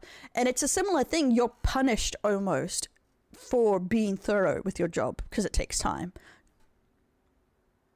You know what I mean? Like knee-jerk reactions and doing everything for profit is what is seen. Next to content creation used to be seen like an art job, like it's a passion project. You don't have you have your morals mixed in and it's a part of your personal life. But now it's seen as a brand. This is part of my brand. This is part of making money. This isn't really me. I'm just making money, so it's fine. Like, I'm not actually an asshole. I'm pretending to be an asshole to make money, so that's completely fine. Honestly, I think it connects into the side hustle mindset. Money's king. I am a pretty big bitch. Yeah. I take pride in it. I would say I blame the economy, but the need for money, and especially, I'm sorry to throw Americans under the bus here, sorry bro, but the mindset with America, especially at the moment, because there is a lot of Americans online, that everything is justified when it comes to making money, and if you've made money, you're successful and you're a good person, and I should respect you, and it all kind of comes back to money. Grind culture. Yes, grind culture needs its own stream. I find the grind culture like poisoning a lot of things. I'm not gonna lie, on that one I'm gonna get cooked. On that one I'm gonna get cooked. Which I find funny because the idea of grind culture is just originally was to make money with stuff you're actually passionate about and change over to it, but somehow it turned into make as much money as humanly possible. Like, instead of not working a grind. And thanks for the follow, Aline. I'm not a fan of grind culture. I'm the person that works 24/7. Yeah. So I can't tell anyone just take it easy, whatever. I just can't because I'm just. Yeah, I would sound incredibly hypocritical. No, Wiggums, bad Wiggums. That's the thing. I don't mind working hard. It's that do anything for the grind mindset. You know, like everything's justifiable for the grind. Yeah. Yeah, that's I think should be a good topic for another stream, so we won't go into it too much. But yeah, that's a different one. But it is very funny. Yes, you're just mentally ill, Luca. But okay, that's what is funny when you think about these things. They connect together. Like the internet is its own culture that's come together from many different countries, cultures, and all these kind of trends have led to people's behavior, and people have slowly let the culture of the internet warp their reality, and that's why people are more likely to do bad things online. Like, I'm not gonna say the name of a certain person who did a stupid internet joke in a very real situation, in an airport. Check out my new short if you're confused. No, yeah, they're talking about the situation I did a short on yesterday about Fillion joking about the bomb. They had a bomb at the airport. Don't forget to like and subscribe, guys. No, I'm kidding. But yes, yeah, Luca, where's my plug my channel, huh? Fake friend. What's your command? YouTube? But it's the idea of a disconnect from reality is I honestly think a lot of creators don't realize that real life has repercussions. It's like people talking about TikTok brain rot, where all those prank YouTubers, it's honestly getting worse where even your average YouTuber is so cut off from reality that they don't understand real life has its own consequences. You just can't ignore like you do with online. Mm-hmm. Yeah. Like, there's this phrase of there's a time and a place for everything, right? And I feel a lot of people just do not understand that. Despite it being a pretty basic lesson that I learned when I was like the size of a peanut. Yeah, what I find funny from watching the clip too is she turns it into an opportunity to make it like, no, I'll have to quit streaming forever if I don't get my PC back. She turns it into a content situation. Not that she shouldn't have done that or it's bad. She does say no one should. It's like, oh, you shouldn't do this at an airport. But she doesn't say she learned anything or that she was a dumbass or anything. She turns it into a situation to try and like fund up a new PC because she'll have to quit if she doesn't get the new PC. And it's like, bro, this is like, so it just makes it a content situation. I lost my PC, now it's content. Everything's content. And I think that's like a dangerous mindset instead of like thinking about the repercussions of how bad this could have went. And going into consequences, I think would be a very good time to talk about a topic that I kind of talked about while Del was away. Mm-hmm. So when we talked about lewd content earlier, I talked about how some people have chatbots. Yeah. And I personally think that's a very bad idea. Because at the end of the day, whatever those chatbots say, it's gonna be your responsibility. And those chatbots could say anything. Those chatbots could tell someone to go do something horrendous, commit a crime. Like, they could say, I'm the real blah blah blah, come to my house. And you'd have no one to blame but yourself for When it. your chatbot wants to dox you. Like, not just dox you, but like, come find me, blah blah blah, or like, go do something really horrible. I would say Like, that's a good point. Though people like, oh yes, cancel culture's dead. But I feel like with everyone not liking cancel culture has turned into we've cancelled consequences from content creation. Like so many creators think they can cry, oh, you're just canceling me, or nothing I do actually like is my fault. It's really the viewer's fault. And so there is no consequences for anyone's actions. but like, what I mean, Roggles, is like morally, or even for self-preservation, it's like they just have zero thought on the responsibility of it. That is the thing. I feel like AI is a very gray area where when is the like it's similar to that romance bot that got banned because the kid killed themselves. And everyone was having a debate on where was the fault at the parents? Was it at the child itself? They were very autistic. Is it at the company? Or is it a mix of who's at fault? Like, when was it? Whose fault actually is it? The situation. And I find because it's such a gray area, people use it to deflect. Like... Which is where my personal problem is, because, like, I believe it's just a coward's move, like, trying to deflect when it's something that you knew fully well that was a possibility. For the content creators that do this, you know that's a possibility, yet you're still doing it. I think in my mind, it comes to the same thing. If a guy donates all their money that they go bankrupt or they're starving, is it your fault or their fault? Like, you knew it could be a possibility.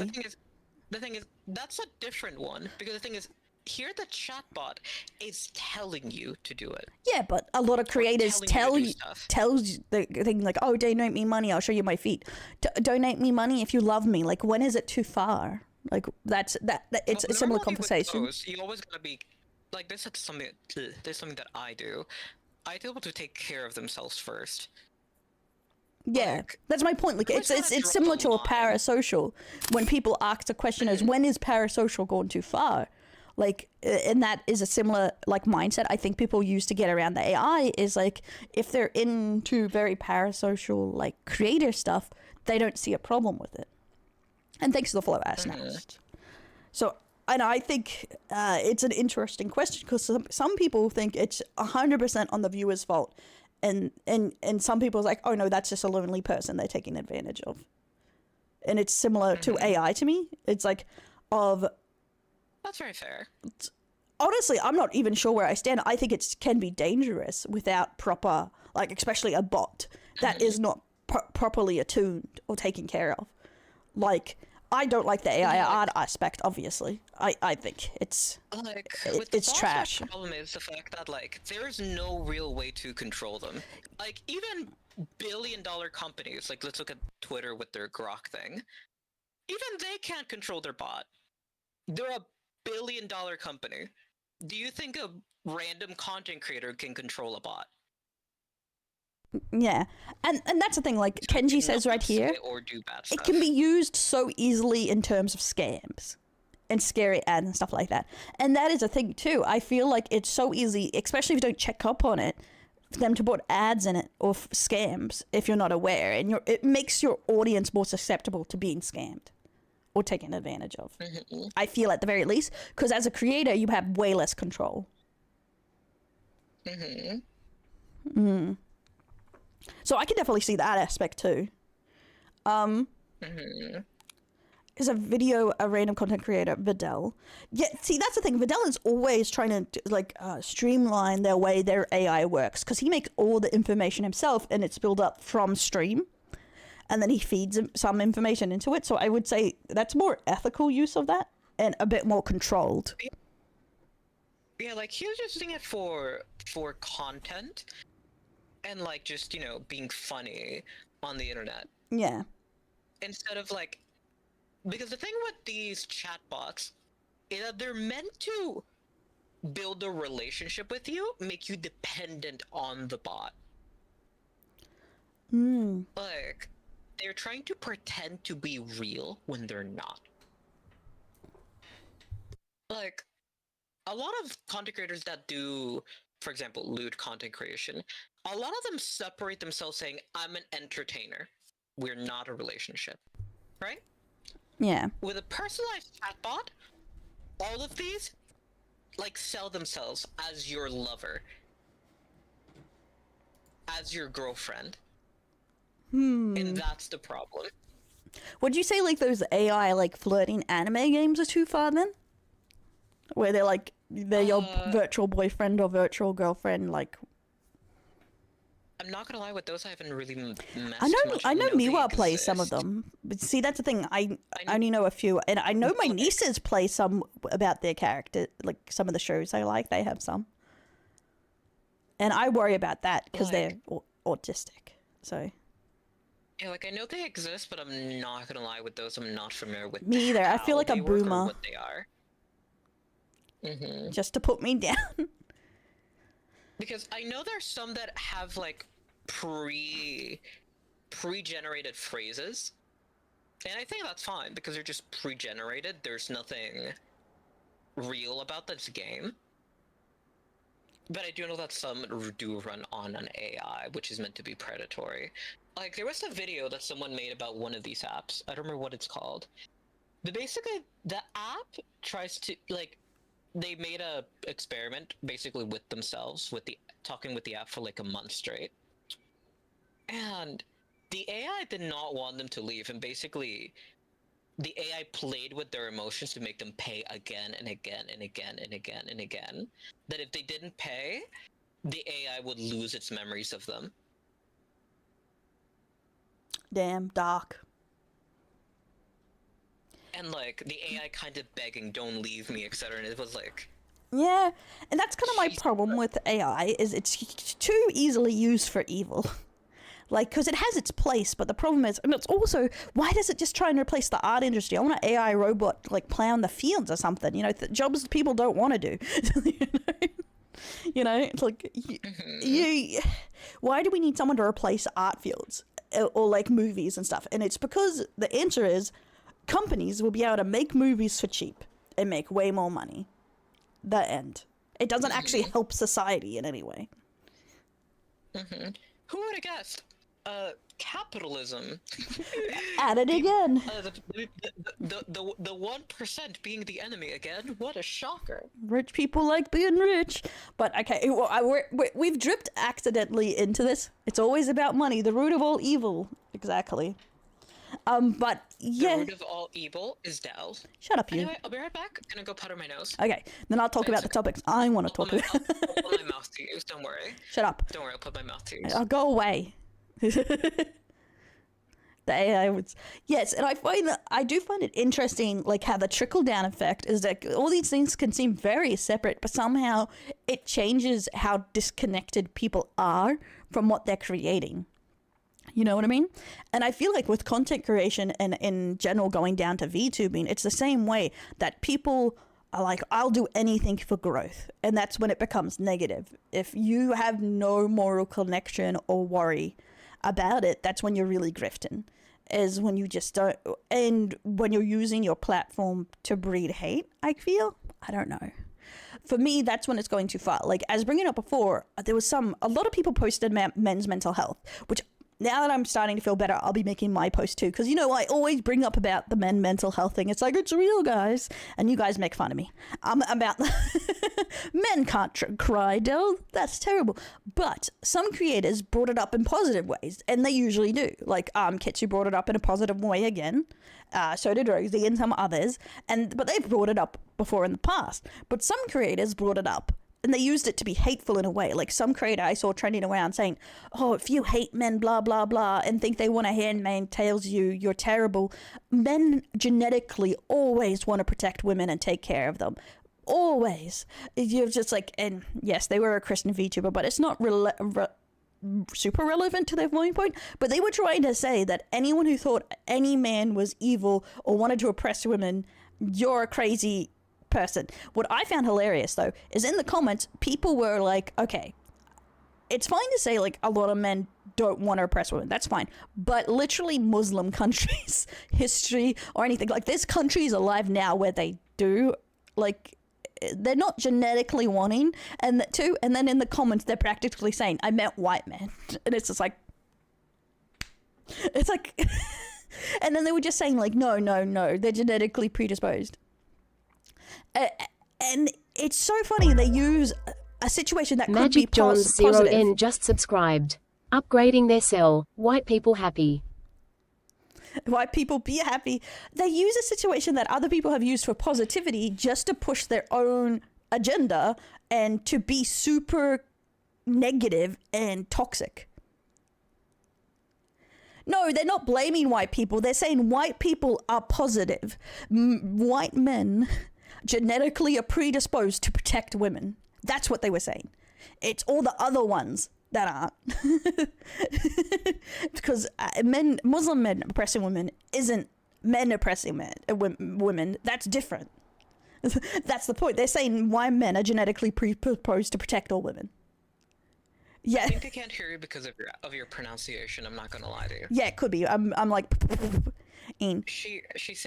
She's basically saying that the person made a racist statement saying that only white men were trying to protect women and that all the others weren't. Well, the first thing they said was all men want to protect and take care of women.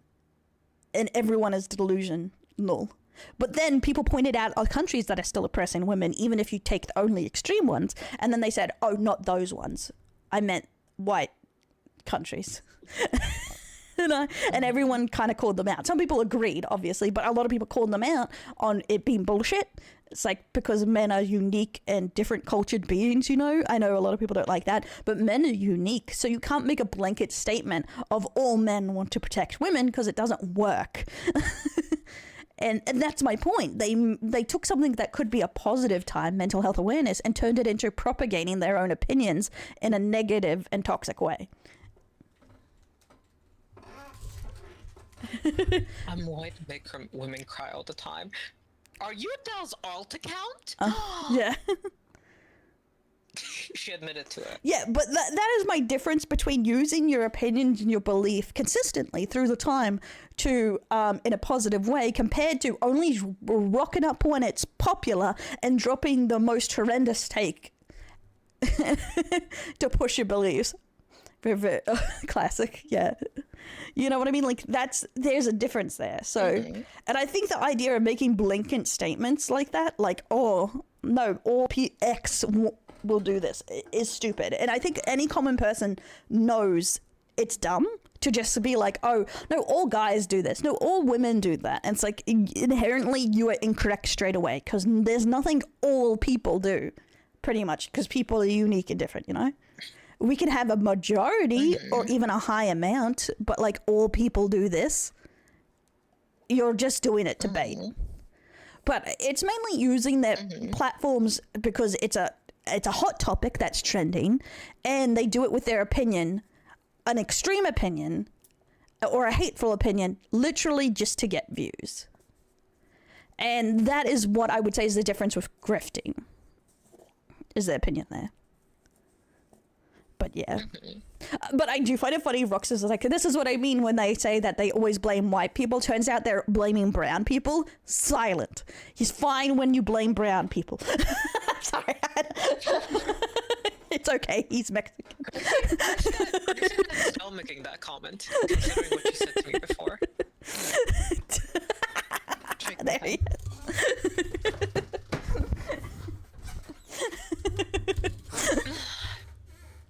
I do find it funny though that at some point you were accused of being homophobic. Who, me? Yeah, a while back, remember that someone accused you of being homophobic? Well, God, I can't remember that. Who did that? I don't remember. I remember who exactly we talked about, and I found it really funny because it's like, wow, Dylan's so homophobic. Oh, was it the person who she said? hates gay people. Oh yeah, now she's racist and homophobic. It's okay. It's okay. I know Mexican. I know he's part Mexican, so it's fine. I know he's not being racist, but I'm starting to believe he does believe himself to be more white than he. I'm gonna get in trouble. Okay. I'm gonna get myself in trouble making these terrible jokes. But okay. Oh, you are, don't worry. Yeah. But okay, I actually think I will get. I brought up he's not fully white. Now he man. Okay, I'll stop now. I'll stop. Okay. Okay. I think I remember what you're talking about. It was the Reddit thread where they said because I watched Critical Drinker and Chew on Head that I was some word for conservative person, right? And that I hate LGBTQ and stuff. I don't remember exactly because like you just told me it, so I don't know the exact Maybe. thing. It's like, but I remember you telling me that someone accused you of being homophobic, and I cackled about it with you on call. Can't believe I hate the gays. You're like, wow, she hates the gays so Bye, much. Kenji. The person she hangs out with the most is extremely gay. I'm not homophobic. I have a gay friend. Yeah, see, I give it more thing when people try and say I hate men or something, because my friend have that joke going all the time that I hate men, and I'm like, it's like, no, I don't hate them. I just refuse to side with them. On principle. You're a man who hates men. Crazy. Shut up. No. So I'll give that more credence because I do make a lot of jokes. Or even that I hate women too, because like I make a lot of jokes. Like women kitchen, She does me hate women, kitchen. that is true. So I can understand like taking those jokes and thinking maybe it's true. It's fine. My niece called me a misogynist a couple days ago. What did you do? I'm just thinking of a small child saying, you're a misogynist, and they're like 8. That makes it so much funnier. That's crazy. At 8 years old, I didn't even know the word misogynist existed. Yeah. I think the longest Oh, word she's that younger I than. knew when I was... Oh no, she's a year. Oh, she's only a year younger than me. I know, Roxas. Okay. We're gonna need Okay, evidence that makes more sense. of what you said, and we'll deem if it's misogynist or not. Imagine He's she like, I says don't know. women don't have rights. No, probably he's just like, I just believe women should be housewives. I don't know why she mad. I'm a political because I'm on the right. Oh, okay. Yeah. Like, I find it really funny that... Well, it does have that Like- reputation. It might just be from reputation. But to be fair, a lot of people find conservative stuff misogynist, which I guess in its core it can be. Because it's more strict, I would say. The thing is that a lot of the main platforms that go for that sort of side tend to lean towards that. Yeah. Well, statistically, women are more woke because there is nothing conservative that's good for women usually. Like, it's like asking someone's like, but why don't you want us to press? Like, there's no real reason to want to be on the right unless you're born into it, like, or people grift into it. Like, realistically, because why would you want to be told a bunch of things you can't do? Just like, Yeah, no one likes that. Like, I'm pretty gay, right? I'm non-binary. And, like, why would I want... Like, this is the most political I'm ever gonna get, but, like, why would I be on the side of someone that wants to ban gay marriage? Yeah, like, that's kind of, like a lot of things like that. She's mad at her sister, like, mom, and grandma, for and me because she example- said we voted away their invite. Well, that's the thing. She can be mad at you. That's her right, isn't it? Like, like, that's the thing. Or, like- You get to make a choice, but she gets to be make a choice too. Like, that's the thing. You can't tell her not to be mad at you because, yeah. It's the same reason you could be mad at someone for voting opposite for you if it, like, got your rights. Like, you don't like everyone on the opposite side of you. And that's the thing. I think it's fine to, like, it's a choice of how much it matters to them. At least they still talk to you But or something. One thing that matters to me a lot is, like, you know, trans people. Like, a fair bit of my community is trans, right? And I care a lot about trans people. Recently, with, you know, Canadian elections and everything, the people who openly talked about trans people in a very negative light, fuck them. Why am I gonna vote? Why would I want to vote for them? It's the same thing. Like, you interact with people. Like, if someone said to me, like, it's like something like, oh, I think, like, I don't know, what's a good example? If they said to me they don't want women, I don't know, working or some shit, or women shouldn't work or some shit, I wouldn't want to hang out with them because they're annoying as fuck. So, it's the same mindset, you know what I mean? Like, or they try to blame everything on women working. I wouldn't hang out with them because that's annoying to hear. It's like, bro, why would I want to hang around that? Like, it's the same idea. It's similar to any opinion. If someone doesn't shut up, Lou. You know, if they were serious, like, it's the same thing. You wouldn't hang out with people you don't like, and it's a similar idea for me.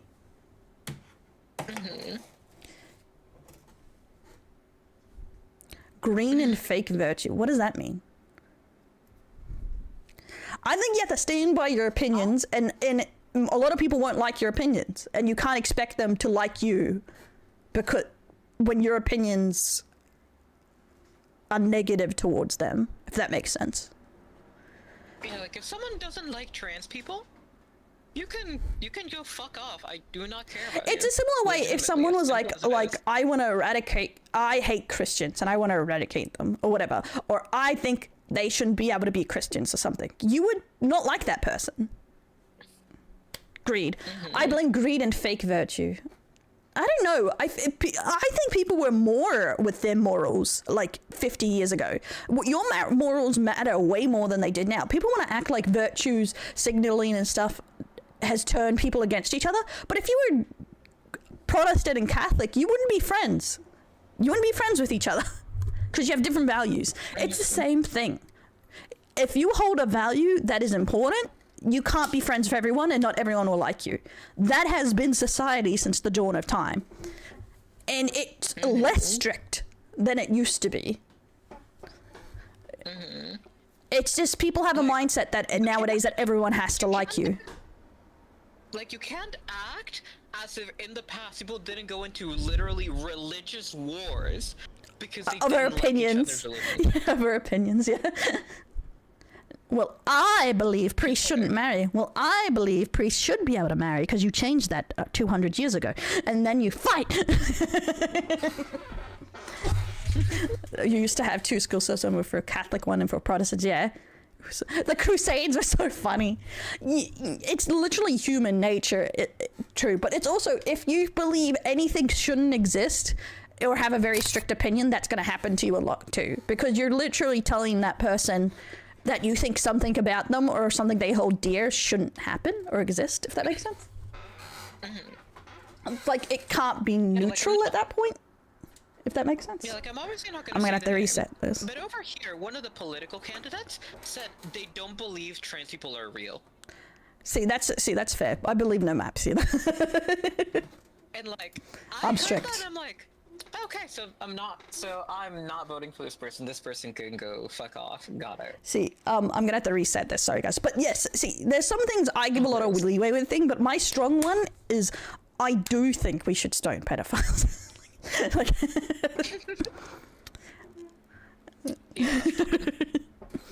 call me crazy. like, what's the word? Like, I feel like there's a few things that people should at least be able to agree on, and it's like on some things that are bad. Yeah. Dell has exactly. See, that's the biggest thing for me. If someone doesn't agree on those very strict ones, like if someone's like, "Oh no, here's my leeway on this," I'm like, Even then, a lot of people will just, what's the word? Not actually care about those, as long as it's their people who do it. I hate that. See, I hate the hypocrisy of that, like that I see online with the American politics is that, but it's my guy who's doing it, so it's not bad. And it's like, shut the fuck up.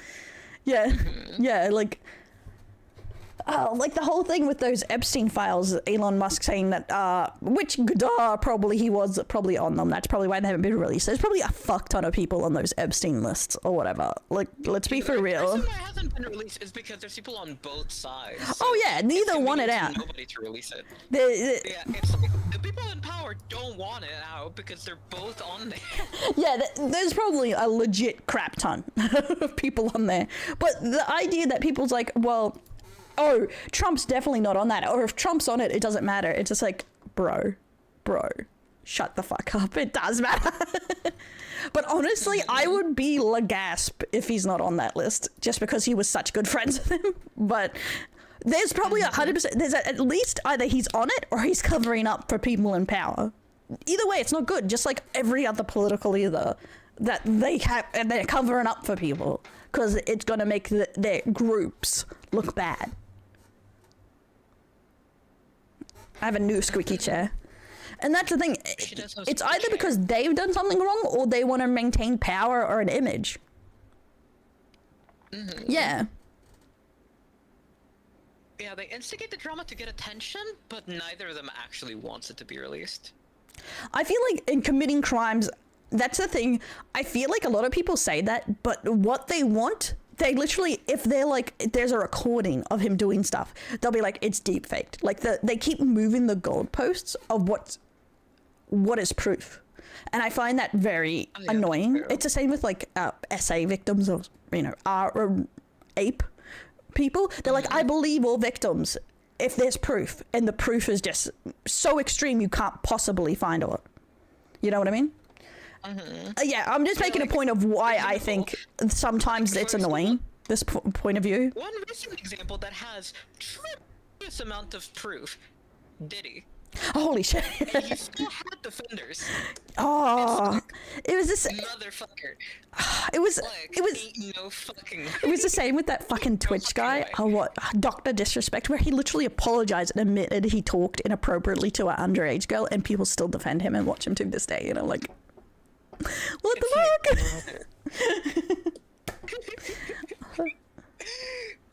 It's like the thing with Diddy is that there were pictures, there were videos, and there are still some people that are defending him. Yeah. There are a few. They still exist. Oh yeah, It's I like- 100% believe Elon Musk is a fucking weirdo. To be fair, I thought that before he turned right, or before, I don't even know if he was left or whatever the fuck he was.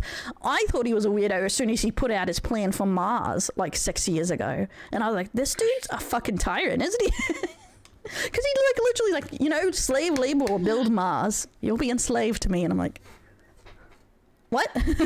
I had never seen that. I didn't even know that was a thing. I'm not gonna lie. Pretty much you pay for you sign up to go to Mars, and literally you sign a contract that you owe him 20-30 years labor to be at Mars. So pretty much indentured servitude to get you to Mars. So he pretty much slaves. Yeah.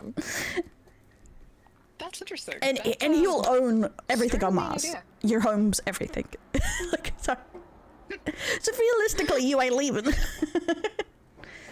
She was legal in her state, and so she was probably talking to a 16-year-old. In his apology, he never said legal in his state. He said underage, and it was inappropriate. I don't know if he said later, but he backpedaled super hardcore after that, and then she said she wasn't legal, and then was. He edited his original statement like 3 times. I saw the first one, and he didn't mention it was legal in her state until he started backpedaling and shit. And then he said it was, in the first one he said it was inappropriate. And then in the second one he said he got rid of inappropriate and just said chatting too. So Yeah, like, I wouldn't really trust his word after he admitted to doing it. Wouldn't really trust him on it. yeah. Wouldn't really trust him Yeah, on you it. know, once they start taking words that are really triggering people, I'm like, honestly, I don't really know what happened here, but it's not good, you know? Especially seeing we don't know her age, I guess, too. But we also don't know what inappropriate means. Like, what the fuck did he say? Because if it was, like, just chatting, he would have released the chats, right? If it was just talking. So that's how you know it's worse than just talking to a minor. Because he would have cleared his name so quick. if there wasn't something incriminating. Like, And not for to some be a reason, bitch, but Luke is a not lot of people connecting. have- Oh? It's because I had to Want me reset. to remake the room?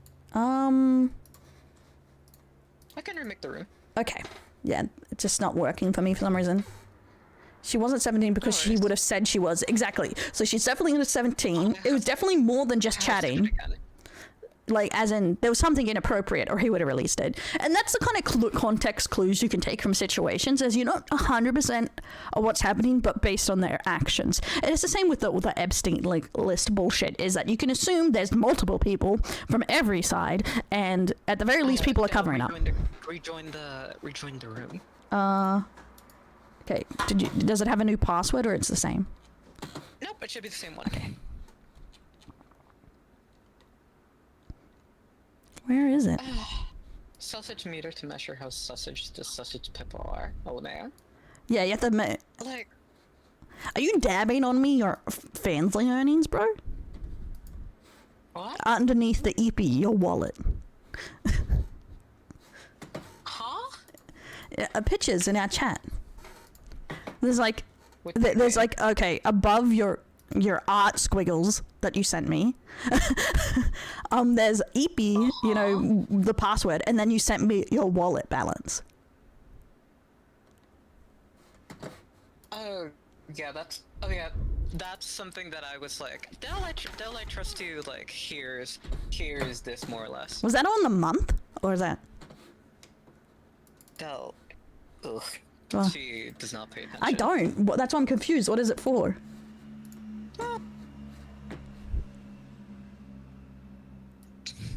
Luke is bullying me.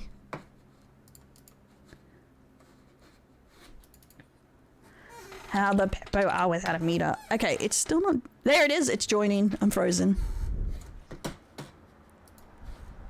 She never pays attention to me, chat, shake my head. Oh, it's private. Oh, well, I'm not gonna tell them. I was just curious the context. Send me. It's the message of what it is. Chat, she is. I forgot. She was a special type I was half asleep. Well, we know this. Wait. So bad. Do you see what I mean? Do you see what I have to deal with, guys? The bullying. It's out of control. Don't worry, Dale. I'll tell you later because I explained it to you earlier, but you obviously didn't pay attention to me. Okay, and... But tip, when someone tells you it's private... I don't remember. Don't say it out loud.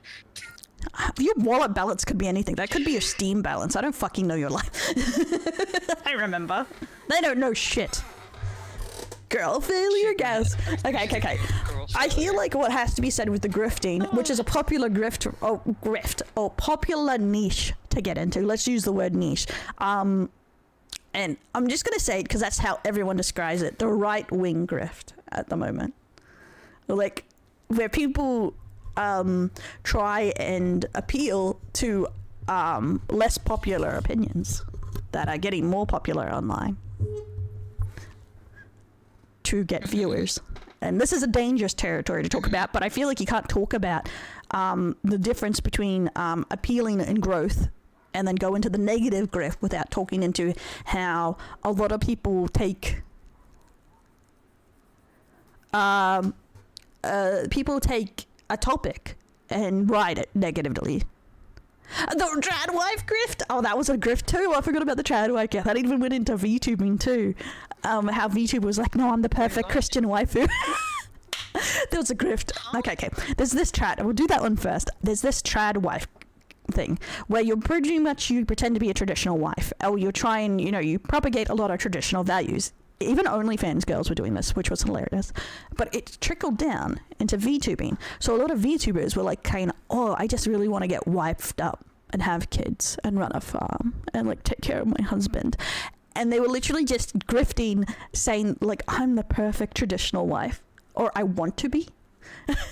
And they were using it for views, pretty much. Because that's they pretty much pick up. I did not see that. I did. It didn't last super long because I don't think it mixes well with parasocial and VTubing per se, because it implies you want to leave them and go get married. So I don't know. But I saw a lot of them. The one, I shouldn't mention names, but I saw Powder do one of it, and some others, that are known for saying some risque opinions. It was a lot of girlfriend experience people, yes. Me back, Marvel, for me, I lurk. Okay, Roxas, I was hungry with you. That's why I gave you all those Good Gate videos. One day, I'll finish watching them. But, like, that was a grift, and I feel like that maybe that's a better word for it. Traditional values grift, where people are pretending to have, like, more conservative, or are explaining their more conservative values to appeal to certain demographics. Or some of them are even becoming more conservative. Like... or traditional in their values to appeal to people online. Maybe it's an overcorrection from too much, sex or porn online that now people want. Overcorrecting. I think people are going for the other extreme. Yeah. Because that's the thing with the internet. People are going towards every extreme they can. No, that's the thing with grifts and niches. When you're looking to grow, because this is about growth and easiest to growth, you go for the minority, and libertarian is the majority, not the minority. Because I know online it seems different, but majority of people are way more liberal with their values than as in they don't give a shit, are neutral. Then they are conservative with they're strict with their values. That makes sense. So that's why we would say it's more popular to grift in, because it's more value in it. Less competition. Go. Also, quick thing, remember? We're talking about the world, not just America. That's true. I can already sense that one coming. Yeah, because like Europe is more liberal. The world. Australia's probably a bit more. It's more neutral to like progressive, I would say. If you want to use progressive instead of liberal, air quotes. That guy who says we need to hate the woke stuff is bad, but he likes Luxuria books. Style of a woman. Huh? I don't know that guy. How do I tell? What do you mean? How do you tell what is someone's majority or how someone's grifting? Or do you mean tell me that you think the world's more conservative?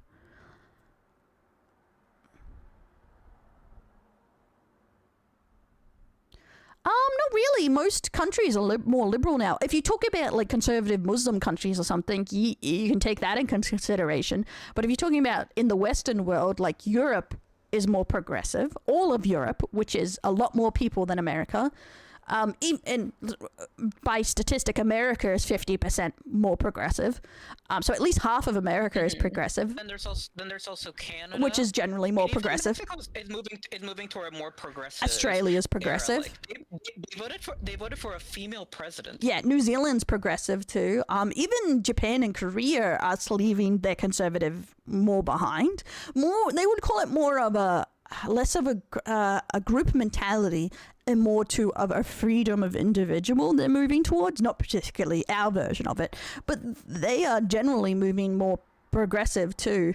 It's just in a different state than ours are in, because when you take even America is 50% progressive, so it depends, where do you think the majority is conservative in there? Do you think just in conservative, like religious, like Muslim, doop, yes, or those countries? Because usually you don't take them into considerations because they're not in the Western world in there next to their kind of their own metric. It's very hard to go by on that. But I guess it also depends what you put as conservative and traditional. Because traditional and conservative is more like no gays, women ideally don't work or something. Like traditional conservative values. No abortion, some people on the more extreme no birth control, I guess. Depends. And what else is a traditional value? Women home raised children? Yeah, like that, and also like by example, gay people. Yeah, their opinions on it. Yeah, it's usually like a kind of, they don't want either gays to be around, they don't want gay marriage, or they want the gays to stick to themselves, is more in the traditional. Which in most somewhere in there. places in the world, gay marriage is legal. Yeah, it's illegal in a lot of places. So that's where I personally think that conservative is more in the majority, at least in the minority in the Western world, especially online. Though they're just very loud. Generally. Yeah, like for example, I'm gonna put it as it is. Since we're already talking about politics, I'll mention Canadian politics again. Recently, Canada had an election. When the thing was happening, there's trending on Twitter, right, with tweets, etc., and hashtags. You saw the conservative hashtags were all the same people, just tweeting again and again and again and again and again and again. But there were very few, and then they're shocked that they lost. Okay, what do you mean libertarian clashes of liberal values? Like we're talking about progressive values, not particularly like I don't know what's liberal and libertarian. I don't know political terms, really.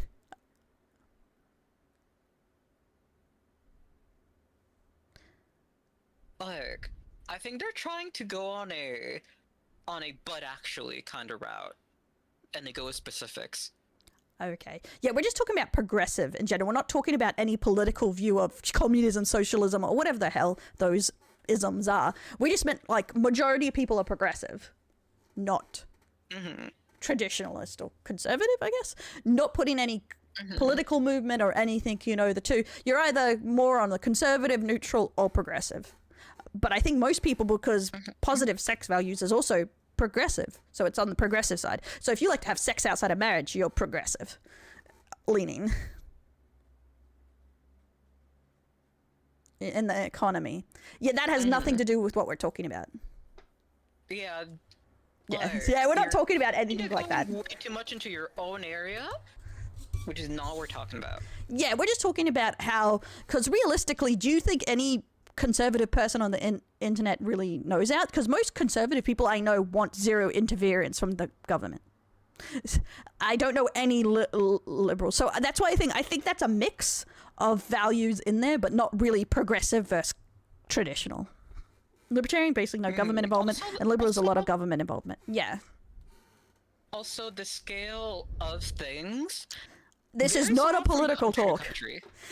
This is just an example of the majority versus minority on what people used to grow as VTubing, not like we're talking political about groups and the internet, not about any country in particular or anything, or any socialist or whatever movement. We're not talking about that at all, because I don't have knowledge on that. I don't care enough about that stuff.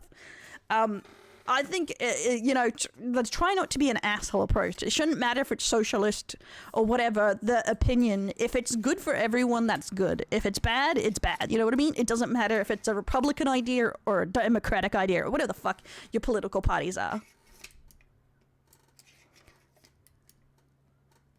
Yeah, you know what I mean? Anyway. Don't be an asshole. Yeah, that's all I can say on that. As we were talking about, basically the way that people are grifting is they're going for whatever minority they can find. That doesn't have a lot of That is very creators. loud and very active in order to milk that audience for money. Yeah, because realistically, you don't want to join a niche that has a lot of creators already in it with a smaller audience. But if your audience is an okay size and there's a low amount of creators, that means you can easily get in there and scoop up all those people, because you're the only voice they have, or you're one of few. And that's prime. That's why we were talking about the air quotes lonely guy, that a lot of like only fangirls or VTubers try and find the lonely guy niches, not because not anything against them or anything, but because they're easier to get into and to get an audience with. And it's the same why people criticize parasocialism, because it's using that idea to grift into the area to get a audience. And it's the similar with the conservative one, because they're allowed, but technically not majority, a niche of what's the majority popular at the moment. It's easier to get into because there's less creators making content for it. Rent a girlfriend manga. Oh my god. Like Studies for that example, exploded recently. Yes, exactly. I'm a lewd content creator. I do lewd content, and well, I tell my community to give me treats or whatever, or to spend money on me. I always make it clear I'm an entertainer first. I don't sell the girlfriend experience, and I also always tell people make sure to take care of yourself first. What I'm saying is like just a joke.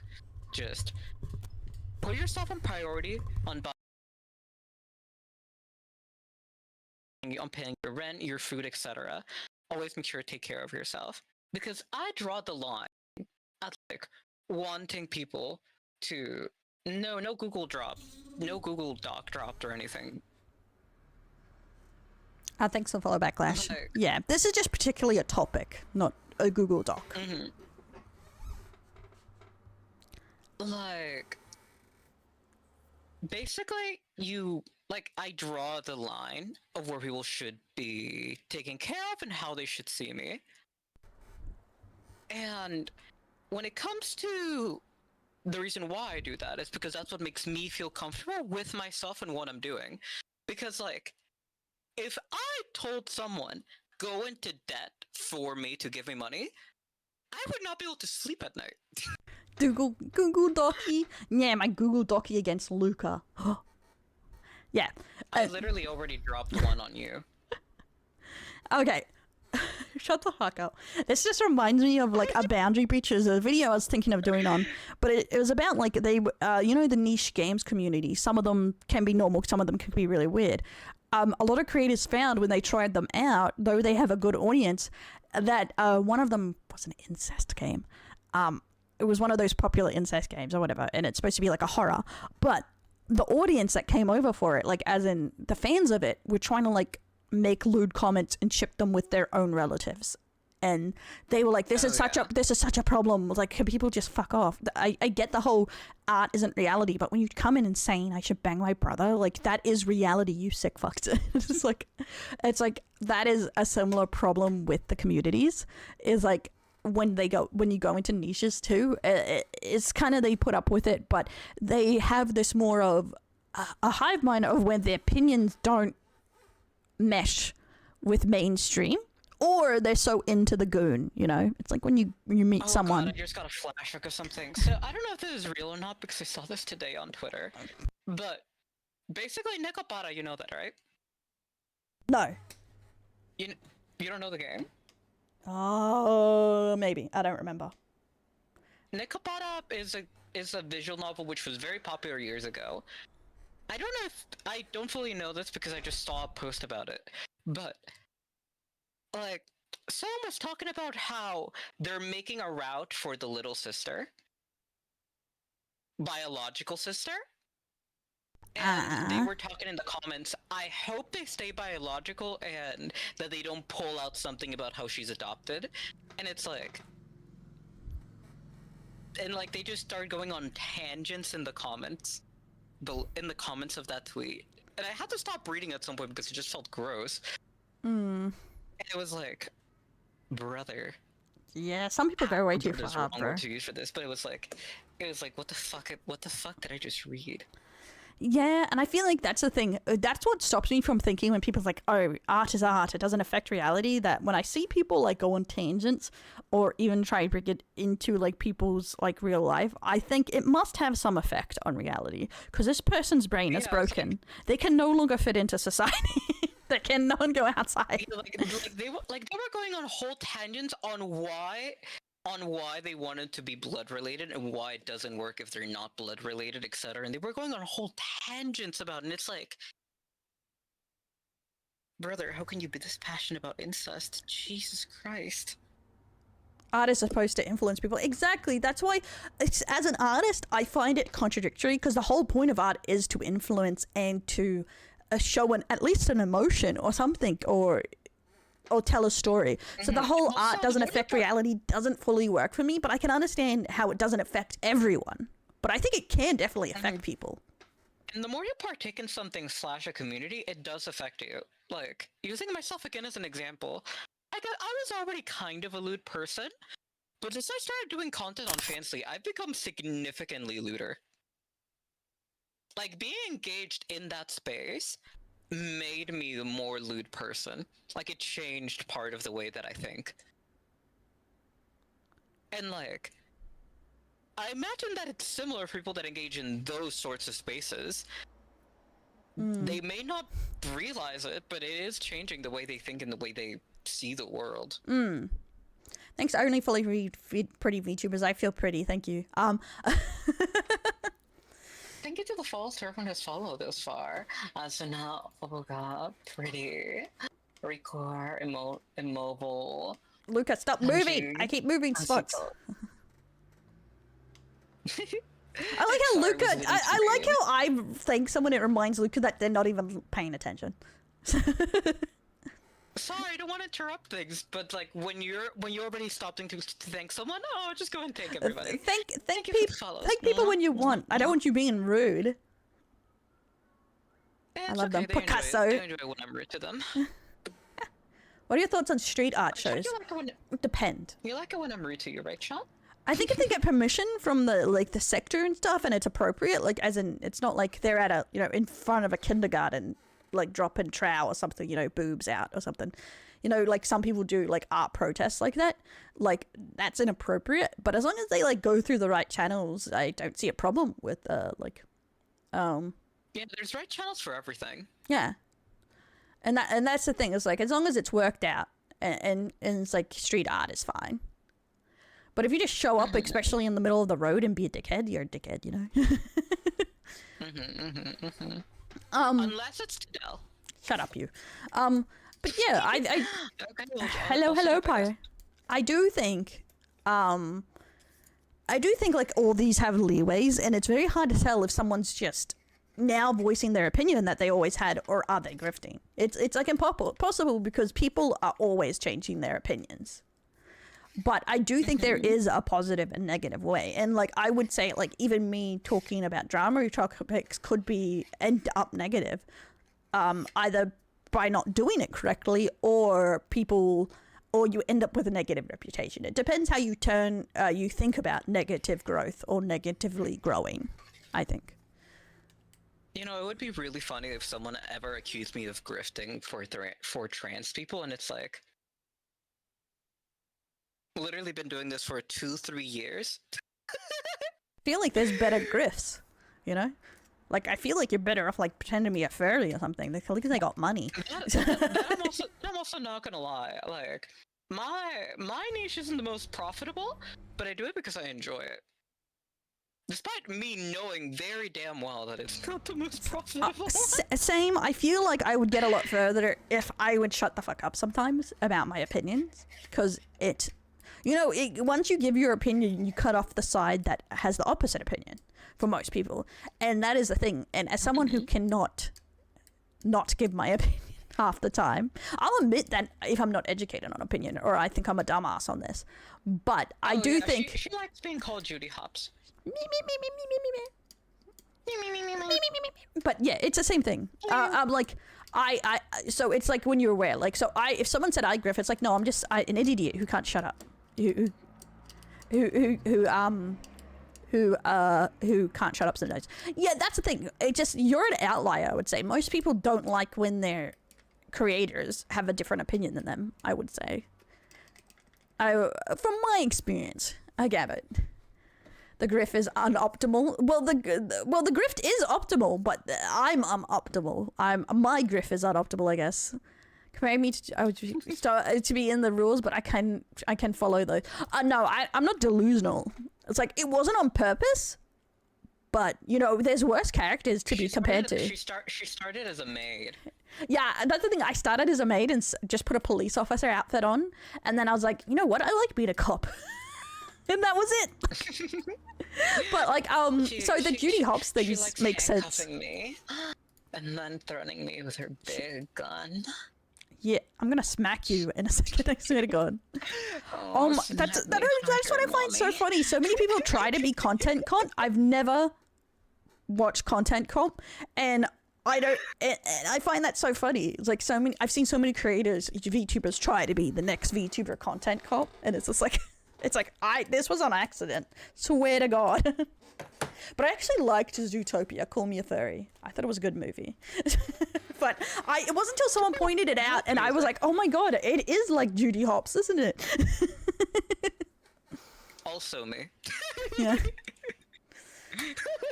That was also me who said that when you reviewed that you were yeah. for a cop. Luma's gonna be so happy when the clown outfit comes. He's like, my time has come. I'm so happy. Yeah, I'm probably gonna watch the second one. I know those people, those both good and bad people either side of this. I want to know different points of view, even if I disagree on the majority of one side's view. Yeah, that's the thing. That's the thing. I do say I just probably disagree more with certain sides, but I wouldn't say they're all terrible because I think the extremes of them I dislike. In general, like I hate the whole the similarities. For a very vague example, Lucas distracted me by jiggling around. But the whole traditional women shouldn't work or the progressive women should always have a job kind of thing is just like when you see the opinions on mothering, I feel like it's a good point of why I hate the extremes is because you can't do anything right realistically if you go by them. Luca, get out of my face. So, Sorry, I was banning Loom real quick. I'll beat her up. And I find that isn't a good example of why I hate the extremes of it, because I dislike the whole if you are a housewife and you're happy, that's great, but you should have your rights and still. But if you want to work, that's great. If you do want kids, that's great. If you don't want kids, that's great. And those should be all respected, choices. And I dislike when someone, either side, tries to force you into a role that isn't made for you. Yeah, like, I personally am a workaholic, so I'm always gonna be working, right? But I would be happy being a housewife. I would be happy cooking and doing all this stuff because I love cooking. I love cleaning. I'm OCD as fuck. But, like, I love working. I love just always doing shit. Yeah. I dislike ultra players fucking Loom coming in to pick fights. But that's why I banned Loom. it's the same. It's like when people say guys are just selfish or children if they don't want kids. Like, you know, some people just don't want kids, and that's fine. And it's the same thing. And it's the same if a guy's like, oh, I don't want a girlfriend. It's like, that's cool, bro. Like, that's your choice. And if that makes you happier, go for it. I don't care. Dallas happy not having any boyfriends ever and just being with me forever and ever and ever and ever and ever and ever. God, I want to run away. With me forever. And it's the same thing. But when someone's like a hypocrite about it, because I have definitely heard this before, when a guy's like, I don't want a girlfriend, but women should always have boyfriends because they'll be unhappy and alone. It's like, shut up, bitch. I would have to say my main dislike is hypocrites on that. You know, hypocritical opinions are always fucking annoying. The extremes are a big problem. I don't believe in perfection, and the extremes often act like their version is perfection with no flaws in corner cases. Yes, that's exactly what I hate right there. I hate that they act like if everyone was exactly how they wanted their gym to be, the world would be perfect. Like, and it's like, no, because that's not everyone's perfect world. Don't want a girlfriend but want a wife. It doesn't make sense, but it's a vibe. I can understand that because you want to skip the hard part. Like the hard part of the dating. You want to have someone you can rely on together and have a committed relationship. You know? Dating is a pain in the ass. Like, I at one point want to get married, right? You know, I don't know if I want a family, but getting married to someone is something that I want. Problem is, dating drains me so much. Words cannot explain it. Yeah, I think I can understand that because I don't really want like a casual dating. I hate fucking casual dating, or you know, the first bit of boyfriending or whatever people do is pain. But I would love a committed relationship or a marriage or something. You know, something where you both care and take care of each other and build a life together. That's something I can get behind, and I can understand the whole wanting to skip. I'll build a life together with you. I would chuck you out, okay? And you would punch me in the face. You know, like, why is there a can here? I'll take it out later. Once there a can here, throws it at Del's face. Luca, get up and clean, you stupid fucking slob. Luca would result in like spouse abuse so quickly. Hey, Can of Twitch, welcome in. Thanks for the follow. Like it's very funny to joke about this stuff with Del. Just me like being in love with her and wanting to just marry her and like all that sort of stuff. Because Del and I could not be more incompatible as fuck. Yeah, see, I know I am chaotic and messy, so I'm very aware. If someone says they like me, that's one of the first things I tell them to turn them off. I'm like, nah, I'm messy. Wouldn't want to live with me. Like every single day, I'd lose my shit over how messy Del is. You haven't even seen it. That's what's funnier. Oh, I should send a picture of my room to Luca and freak him out. I would if my phone was upstairs. Oh man. Like, I'm the type of person that's like super organized with my schedule. I even made a schedule for this bitch. I'm like super organized with my schedule. I looked at it once. I always plan things out in advance and everything. Like, oh shit. Meanwhile, she's just the complete opposite. Oh my god. So I'm super cuddly, super affectionate, super open about my emotions constantly. I've never been in the fucking ADHD allegations. I was playing with my XP pen, like cover popping it in and out like this to focus, and then I went straight back after I put it down to playing with my nails, but I've put on press on nails. It was like, oh, I super glue them practically on to see how long they last. I've already peeled off 4 of them because of playing with them and fiddling with them. I put them on yesterday. It's funny how I'm the one that's constantly moving, but I don't have ADHD. It's Del. I'm just always fiddling with shit. Like, I can't. I don't do my nails because I peel off the paint. I just play with them and then peel it off, and it ruins your nails. So I never get them done for that reason. Next to, I'm cheap, so I got these $8 press-ons with the strong glue, thinking, oh, maybe this will work, and I still play with them. Go get my nails done. Yeah, that's what can happen. I have actually peeled off some skin and some nail before from playing with them, so that's why I tried this way. Del killing me with that motherfucker. Yeah, I'm always Finland. Because of stuff like this, I would lose my shit with her. Yeah. So quickly. Oh, Constantly. be- Like, as a friend, I love her. I've given her multiple declarations of love as a friend. Which, by the way, her response to both of them was like, lol, okay. Or Pog. some shit like that. Or Pog, it was the other one. like that emotionally distant dad.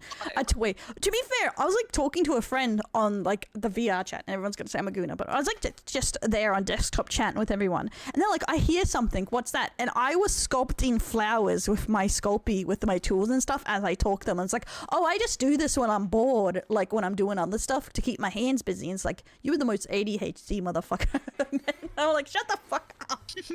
Because I'm just there making pedals as I talk with everyone, fucking around.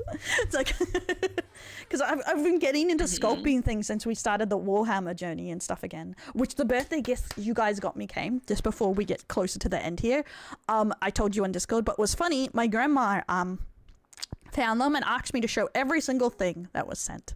So please don't send me anything sus. Please. I'm just waiting for Grandma to find out what Dell and I make together. She loves the kitty cat keyboard though. And then Dell has to explain to her grandma what I do or who I am. She'd be worried you'd rub up on me or something, and she's like, you can't be friends with people like that. To print and paint Little does she know, I'm Dell's biggest motivation in life. I used to have a 3D printer, and this is what stops me from getting a new one, because I was so bad at leveling it. But apparently the new ones are a lot easier to level out. But what turns out is the nozzle was clogged when I got it. I sent it to my sister to fix it. She replaced the parts for me. I never got the 3D printer back. She never bring it back to me. It's been a year. I'm pissed. But to be fair, I need a resin printer, not a filament printer for 3D models. Yeah, that sounds like your sister. Yeah, that sounds like my sister, yeah. I don't even know if she still has it. She could have just sold it on me. She does that sometimes where she forgets. Like, she takes my stuff and forgets it's fucking mine. Sister's always scamming. Like, she was supposed to, you know this, she said she'd come on stream. We got her a double door air fryer, which I have the money on the side for. And where is she? Not fucking here. Got air fryer money, and she's not here. She just won't show up. Fucking siblings, am I right? That's like a hassle. Yes, okay. The old ones, leveling them, because I'm not great at it, and I just could not get it level. I kept fucking it up. Was yours sold it for hamburgers? No, I got it on sale and it was only $200. I say only Oz. It was a Creality 3 something or something like that one. But that was back when I ran my store, because I used to run a online store, which is I don't anymore. So that was also why I never really chased it up at the time, because it's so annoying to chase stuff up with my sister. If you have a sibling, you know they're like, "Why are you nagging at me?" Because it's mine, bitch. Because it's mine. She even has all my filament too. Oh, nagging? Yes. I got it to use because I made like pen holders, cup holders, stuff like that, like all these kind of stuff with the 3D filament, and sold them with my own art merch. And that was the idea too, but that if I had my printer, we could make stuff. And same if we go resin, we could technically good, but I just don't trust myself to be able to do it properly because I had such problem leveling the filament one. But everyone I talked to said I must have brain damage because they found it easy. And I'm like, maybe I do. I've never messed with a 3D printer, so I have no clue. Yeah, I don't know. In my local computer store, they have a 3D printer that I don't think's ever been sold because it's been there since I moved in September. Oh my god. I did hear resin's easier though, but still. I'm worried the reason is because I'm stupid. Because printers hate me. Like, I have so many printers for work that I still use. Look at me when I tell you this. Turn to look at me. Okay. So, I think that might be the reason. Shut up, bitch. I'm sorry to tell you this. But, like, you've got as many brain cells as you got titties? as... Yep. Pooh. Which means none. Yes, that's what I heard, venting and stuff. And I always worry because I used some resin. If anyone like follow me back, Roxas, if he's still here, probably remembers a fly in my keychains because I made chains and stuff. That I was always worried I was poisoning myself with resin because it stinks, man. Resin stinks.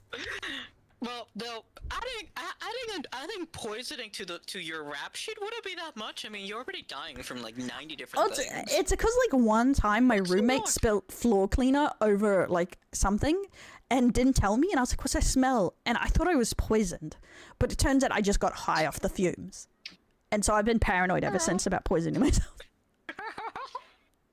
But for context on how Del and I met, so the way it worked is that when I started playing Yu-Gi-Oh, I had no friends that played Yu-Gi-Oh, and I told chat, send me names of people that you think I might get along with. They sent me a bunch of names.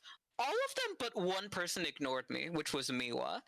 And Miwa was friends with Del. Mm-hmm. So through Miwa, I ended up meeting Del, and then on New Year's, Del asked to marry me. We got married, and we've been happy ever since. I actually asked them to join a girl group we were all in, but like that's how Luca remembers it. I remember she got on one knee, gave me the ring, and we got married. Oh my god. She even introduced me to all of her friends, did you not? To be fair, I did meet a lot of people through Miwa, because Miwa is very social, and I always respect her for how social she can be, because I cannot do that. Like, that's for sure. Sometimes you gotta to go into what you're strong at. Girl group matrimony, same thing. It's pretty much.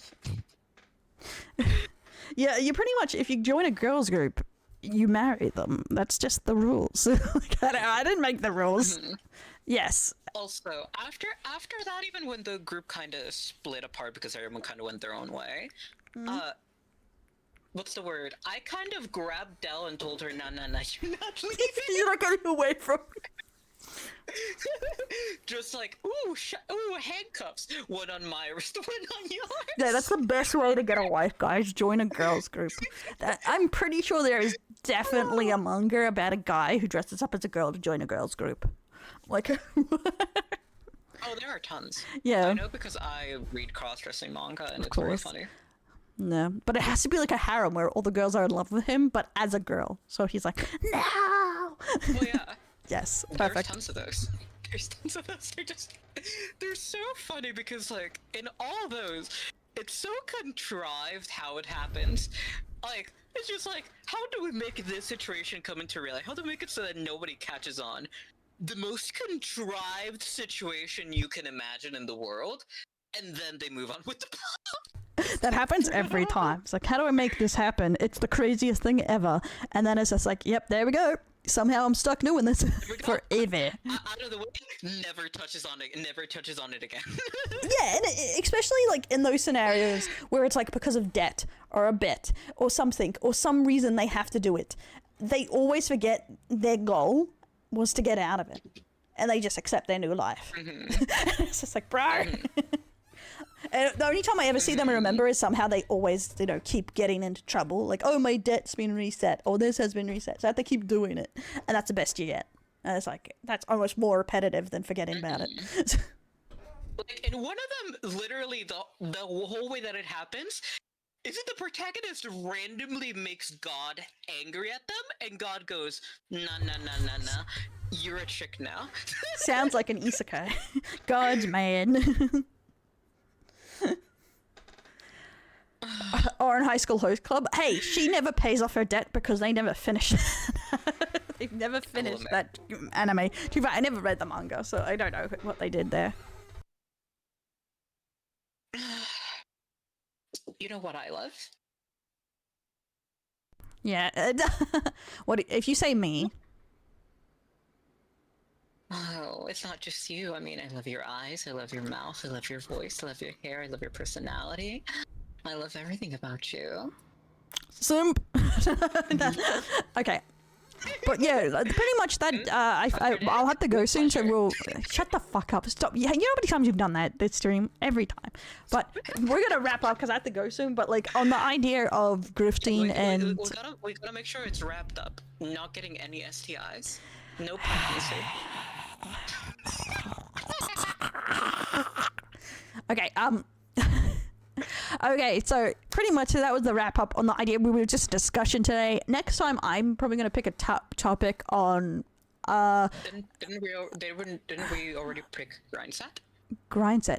Well, there's Grindset, but there was something I want to talk about platforms or something. But I guess Grindset's a good one. Oh, I wanted to do one on virtual girlfriends. We can do one next. We can do one next week and the week after that. I guess we can see. We can try and do it more regularly, so I'm less of a loser. So, but yeah. She said it, not me. Grindset, shut up. But yeah, so today was mainly just about the whole of growth and VTubing and how the atmosphere of the internet is really changing VTubing at the same time. But I guess it's an effect of it changing content creation. And I wouldn't say automatically everything's a grift, but it does seem to be like everyone's point of view is changing a lot, as we talked about, segued into Grindset, that people are naturally changing because of the culture of the internet is now the universal culture too. And it's like a trickle down effect into every community or genre, realistically. Yeah, Grindset. But I think next time will be the second one back. I'll try and get some videos on some good Grindset, some visual aids for our Grindset podcast. Who would be a good guest, actually? We should get a guest on for Grindset. Who's the most Grindset person you know?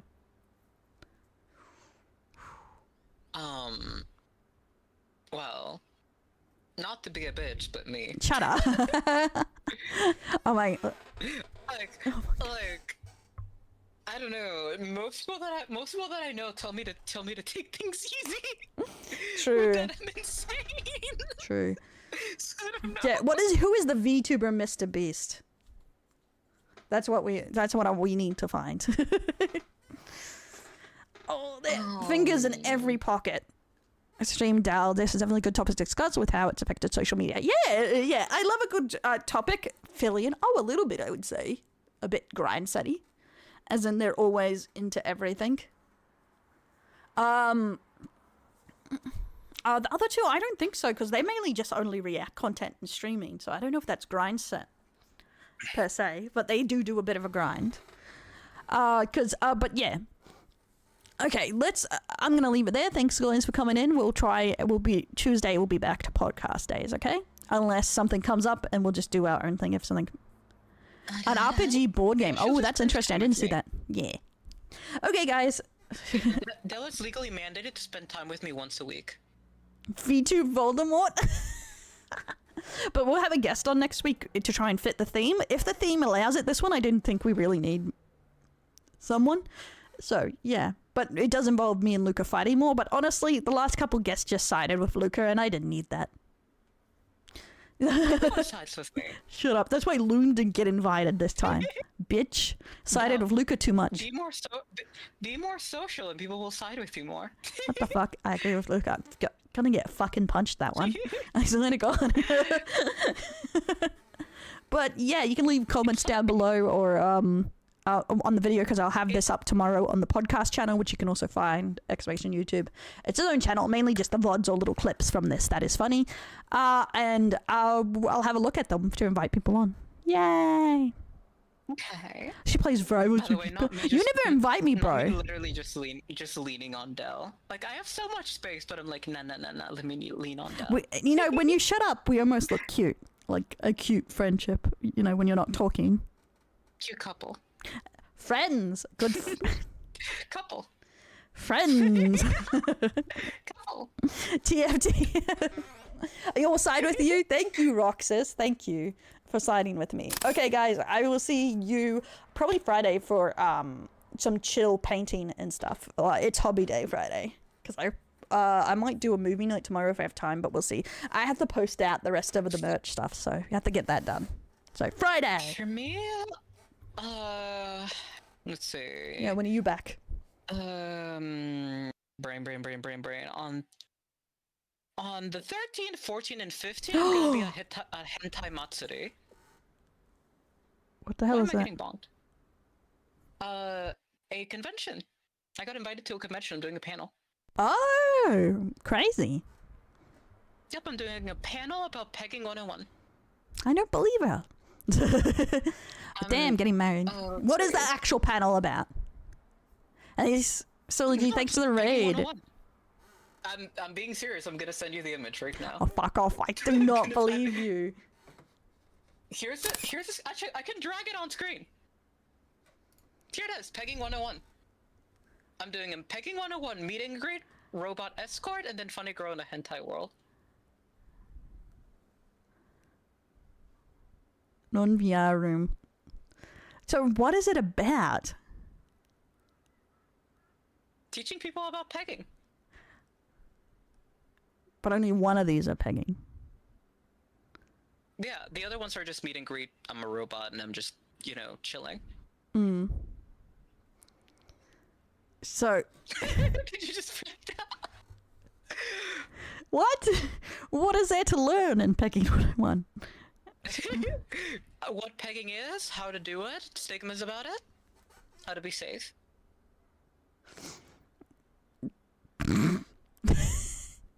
I just can't.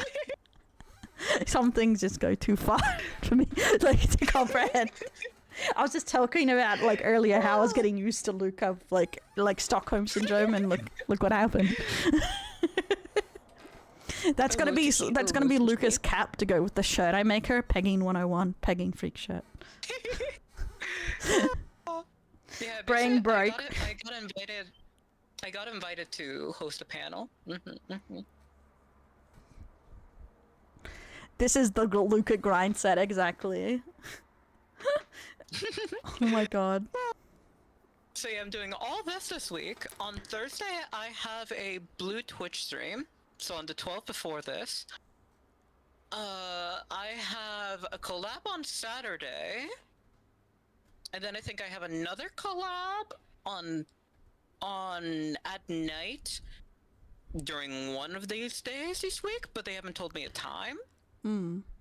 Honestly, I'm gonna be playing Raffles when I have time. I have an ASMR coming out on Wednesday and Friday. And blah blah blah blah. Brain. that should be the his and hers. I don't remember. Luca's a pegging freak, and my shirt's anti-pegging. The his and hers. Pegging freak.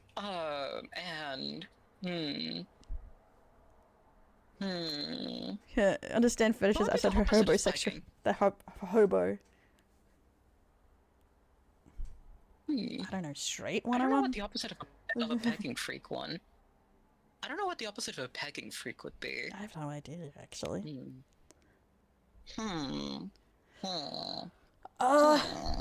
Honestly, panel stuff sounds fun, but I feel like if I ever did one, I would be worried no one would show up. No, personally, even if no one shows up, I don't care. Luca would just be talking to themselves in a room. Yeah, honestly, even if no one came, that's still something that nobody but me needs to know. True. I'll show. I can advertise it as I did a panel in this place. If nobody came, that doesn't matter. Yeah. Oh, wait, is this a virtual con or a real con? A real life con? Real life con. Yeah, see, although that's I'm going virtually. Yeah, I knew you would be going virtually. See, that's the ones that I mean, where your friend can't just come lurk on the stream, where people have to physically be at the convention to support you. That's harder. Loom will just get on an airplane to be the only one in the crowd at my convention. And he's just so he can tell people no one showed up but me. And tell Dell's such a loser. Last time I went to a con virtually, I ran into Stevie. I saw that and I was like, what the fuck are you and Stevie doing, bro? I saw the stuff from that convention. What the fuck are you degenerates doing? I took Stevie to an orgy. Of course you fucking would. Of course you would. I did it by accident. It's the best part. Ah. I was they told me, "Do you want to check out this place?" Yeah, let's go. Hi, Stevie, come with me. Well, that's and it's oh, it's an orgy. Bye, Stevie. Actually, if they're virtual, you have a better chance of seeing me in an American one, because Australian cons don't get VTubers really, many. They don't organize many VTubers to show up. Yeah, mine's also an American one, and I'm a Canadian. Same. It's the same. Most of my friends that I do American ones, because they're really into the VTubing stuff. But Australia doesn't even have as many conventions as America does. But yeah. Okay, guys, we're gonna leave it there. Thanks for coming go to. outside when there's so many spiders. Don't propagate your racism. It's here. Okay, no, okay. Well, I'm saying goodbye, Ringo Luca. sits We're here. leaving. Come on, Ringo sits- Okay, we have to think of an outro, just like I have an outro. It's like welcome to the girl failures, or we're about to fail. I don't know. Like all my other witty channels, because I'm so witty. Hope you enjoyed our failure. Have you enjoyed We're our gonna go failures? have sex. No, that is not the outro, Luca. I hope you enjoyed our failures. Not bad though. I hope you enjoyed our girl failure. Cringe. Hope you enjoyed our failures. Yeah, we need an intro at the same time where we bounce and go failures or something. Like we're a fucking cringy Nickelodeon show. It would be funny to think of something like that, just a cringy intro that we both say at the same same, time. yeah. Hi, Adam. Welcome in. That's my cat jumping in front of me. My no slap. Like that would be funny to think of an intro to say. Oh, because because I don't have them set up. I haven't found a slap that works for my VTuber thing because I haven't set them up properly. Getting a fur con. I think there is a furry con in Australia. I love how my cat moved me down. He moved my mouse. I don't think it's big though. Because we were having a discussion at the furry conventions that I didn't think there was that many actual Pacific furry cons in Australia, and I think chat found 4 that exist. Don't quote me on that though. But yeah, thank you for watching at the same time, Luca. Ow. Thank you for 1, 2, 3. Thank you for watching our. Thank you for watching us fail. You fucking suck. Sorry, I didn't write it down. Thanks for watching us fail. There we go. 1. Thanks for watching us fail. At the 1, same. 2. Do it. Okay, you count down. You count 1, down. 2, 3. Thanks for watching us fail. Thank you for watching us fail.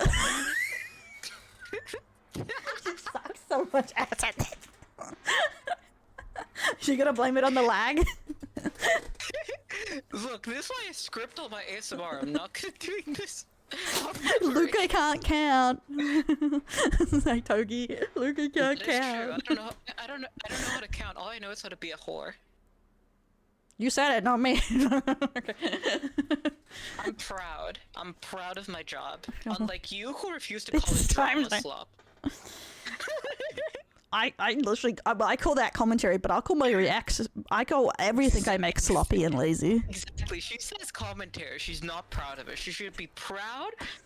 Drama slop creator. Hi, Hammy. Okay, if I was a true drama slop creator, I would take every topic and write it till it dies. Okay, which I don't. So I'm either a lazy drama slop. Honestly, there you feel that first thing you said. I'm a racy drama slop. There you go. Perfect. Like, who was 2 hours late to our video today? I was sleeping. That's because I'm lazy, which is the reason I make slop. Exactly. You said yourself. Lazy drama slop. Be So, proud of the lazy. slop. There we go. Perfect. Del can't ride. Shut the fuck. Ah. Stop bullying me. You deserve it. No, you I deserve don't. It. You deserve it. Okay, guys, we're ending Reason here. why you deserve it, I'll tell you after. At least I can count, okay, bro? You can't even go. Thanks for watching us fail together. Sorry, Del. I didn't go to university because I don't have a family. Do you want to brag more? I went to university and I don't have parents. It sounds like a skill issue. You have grandparents though. Are you saying they don't exist? They're not Breaking their parents. hearts.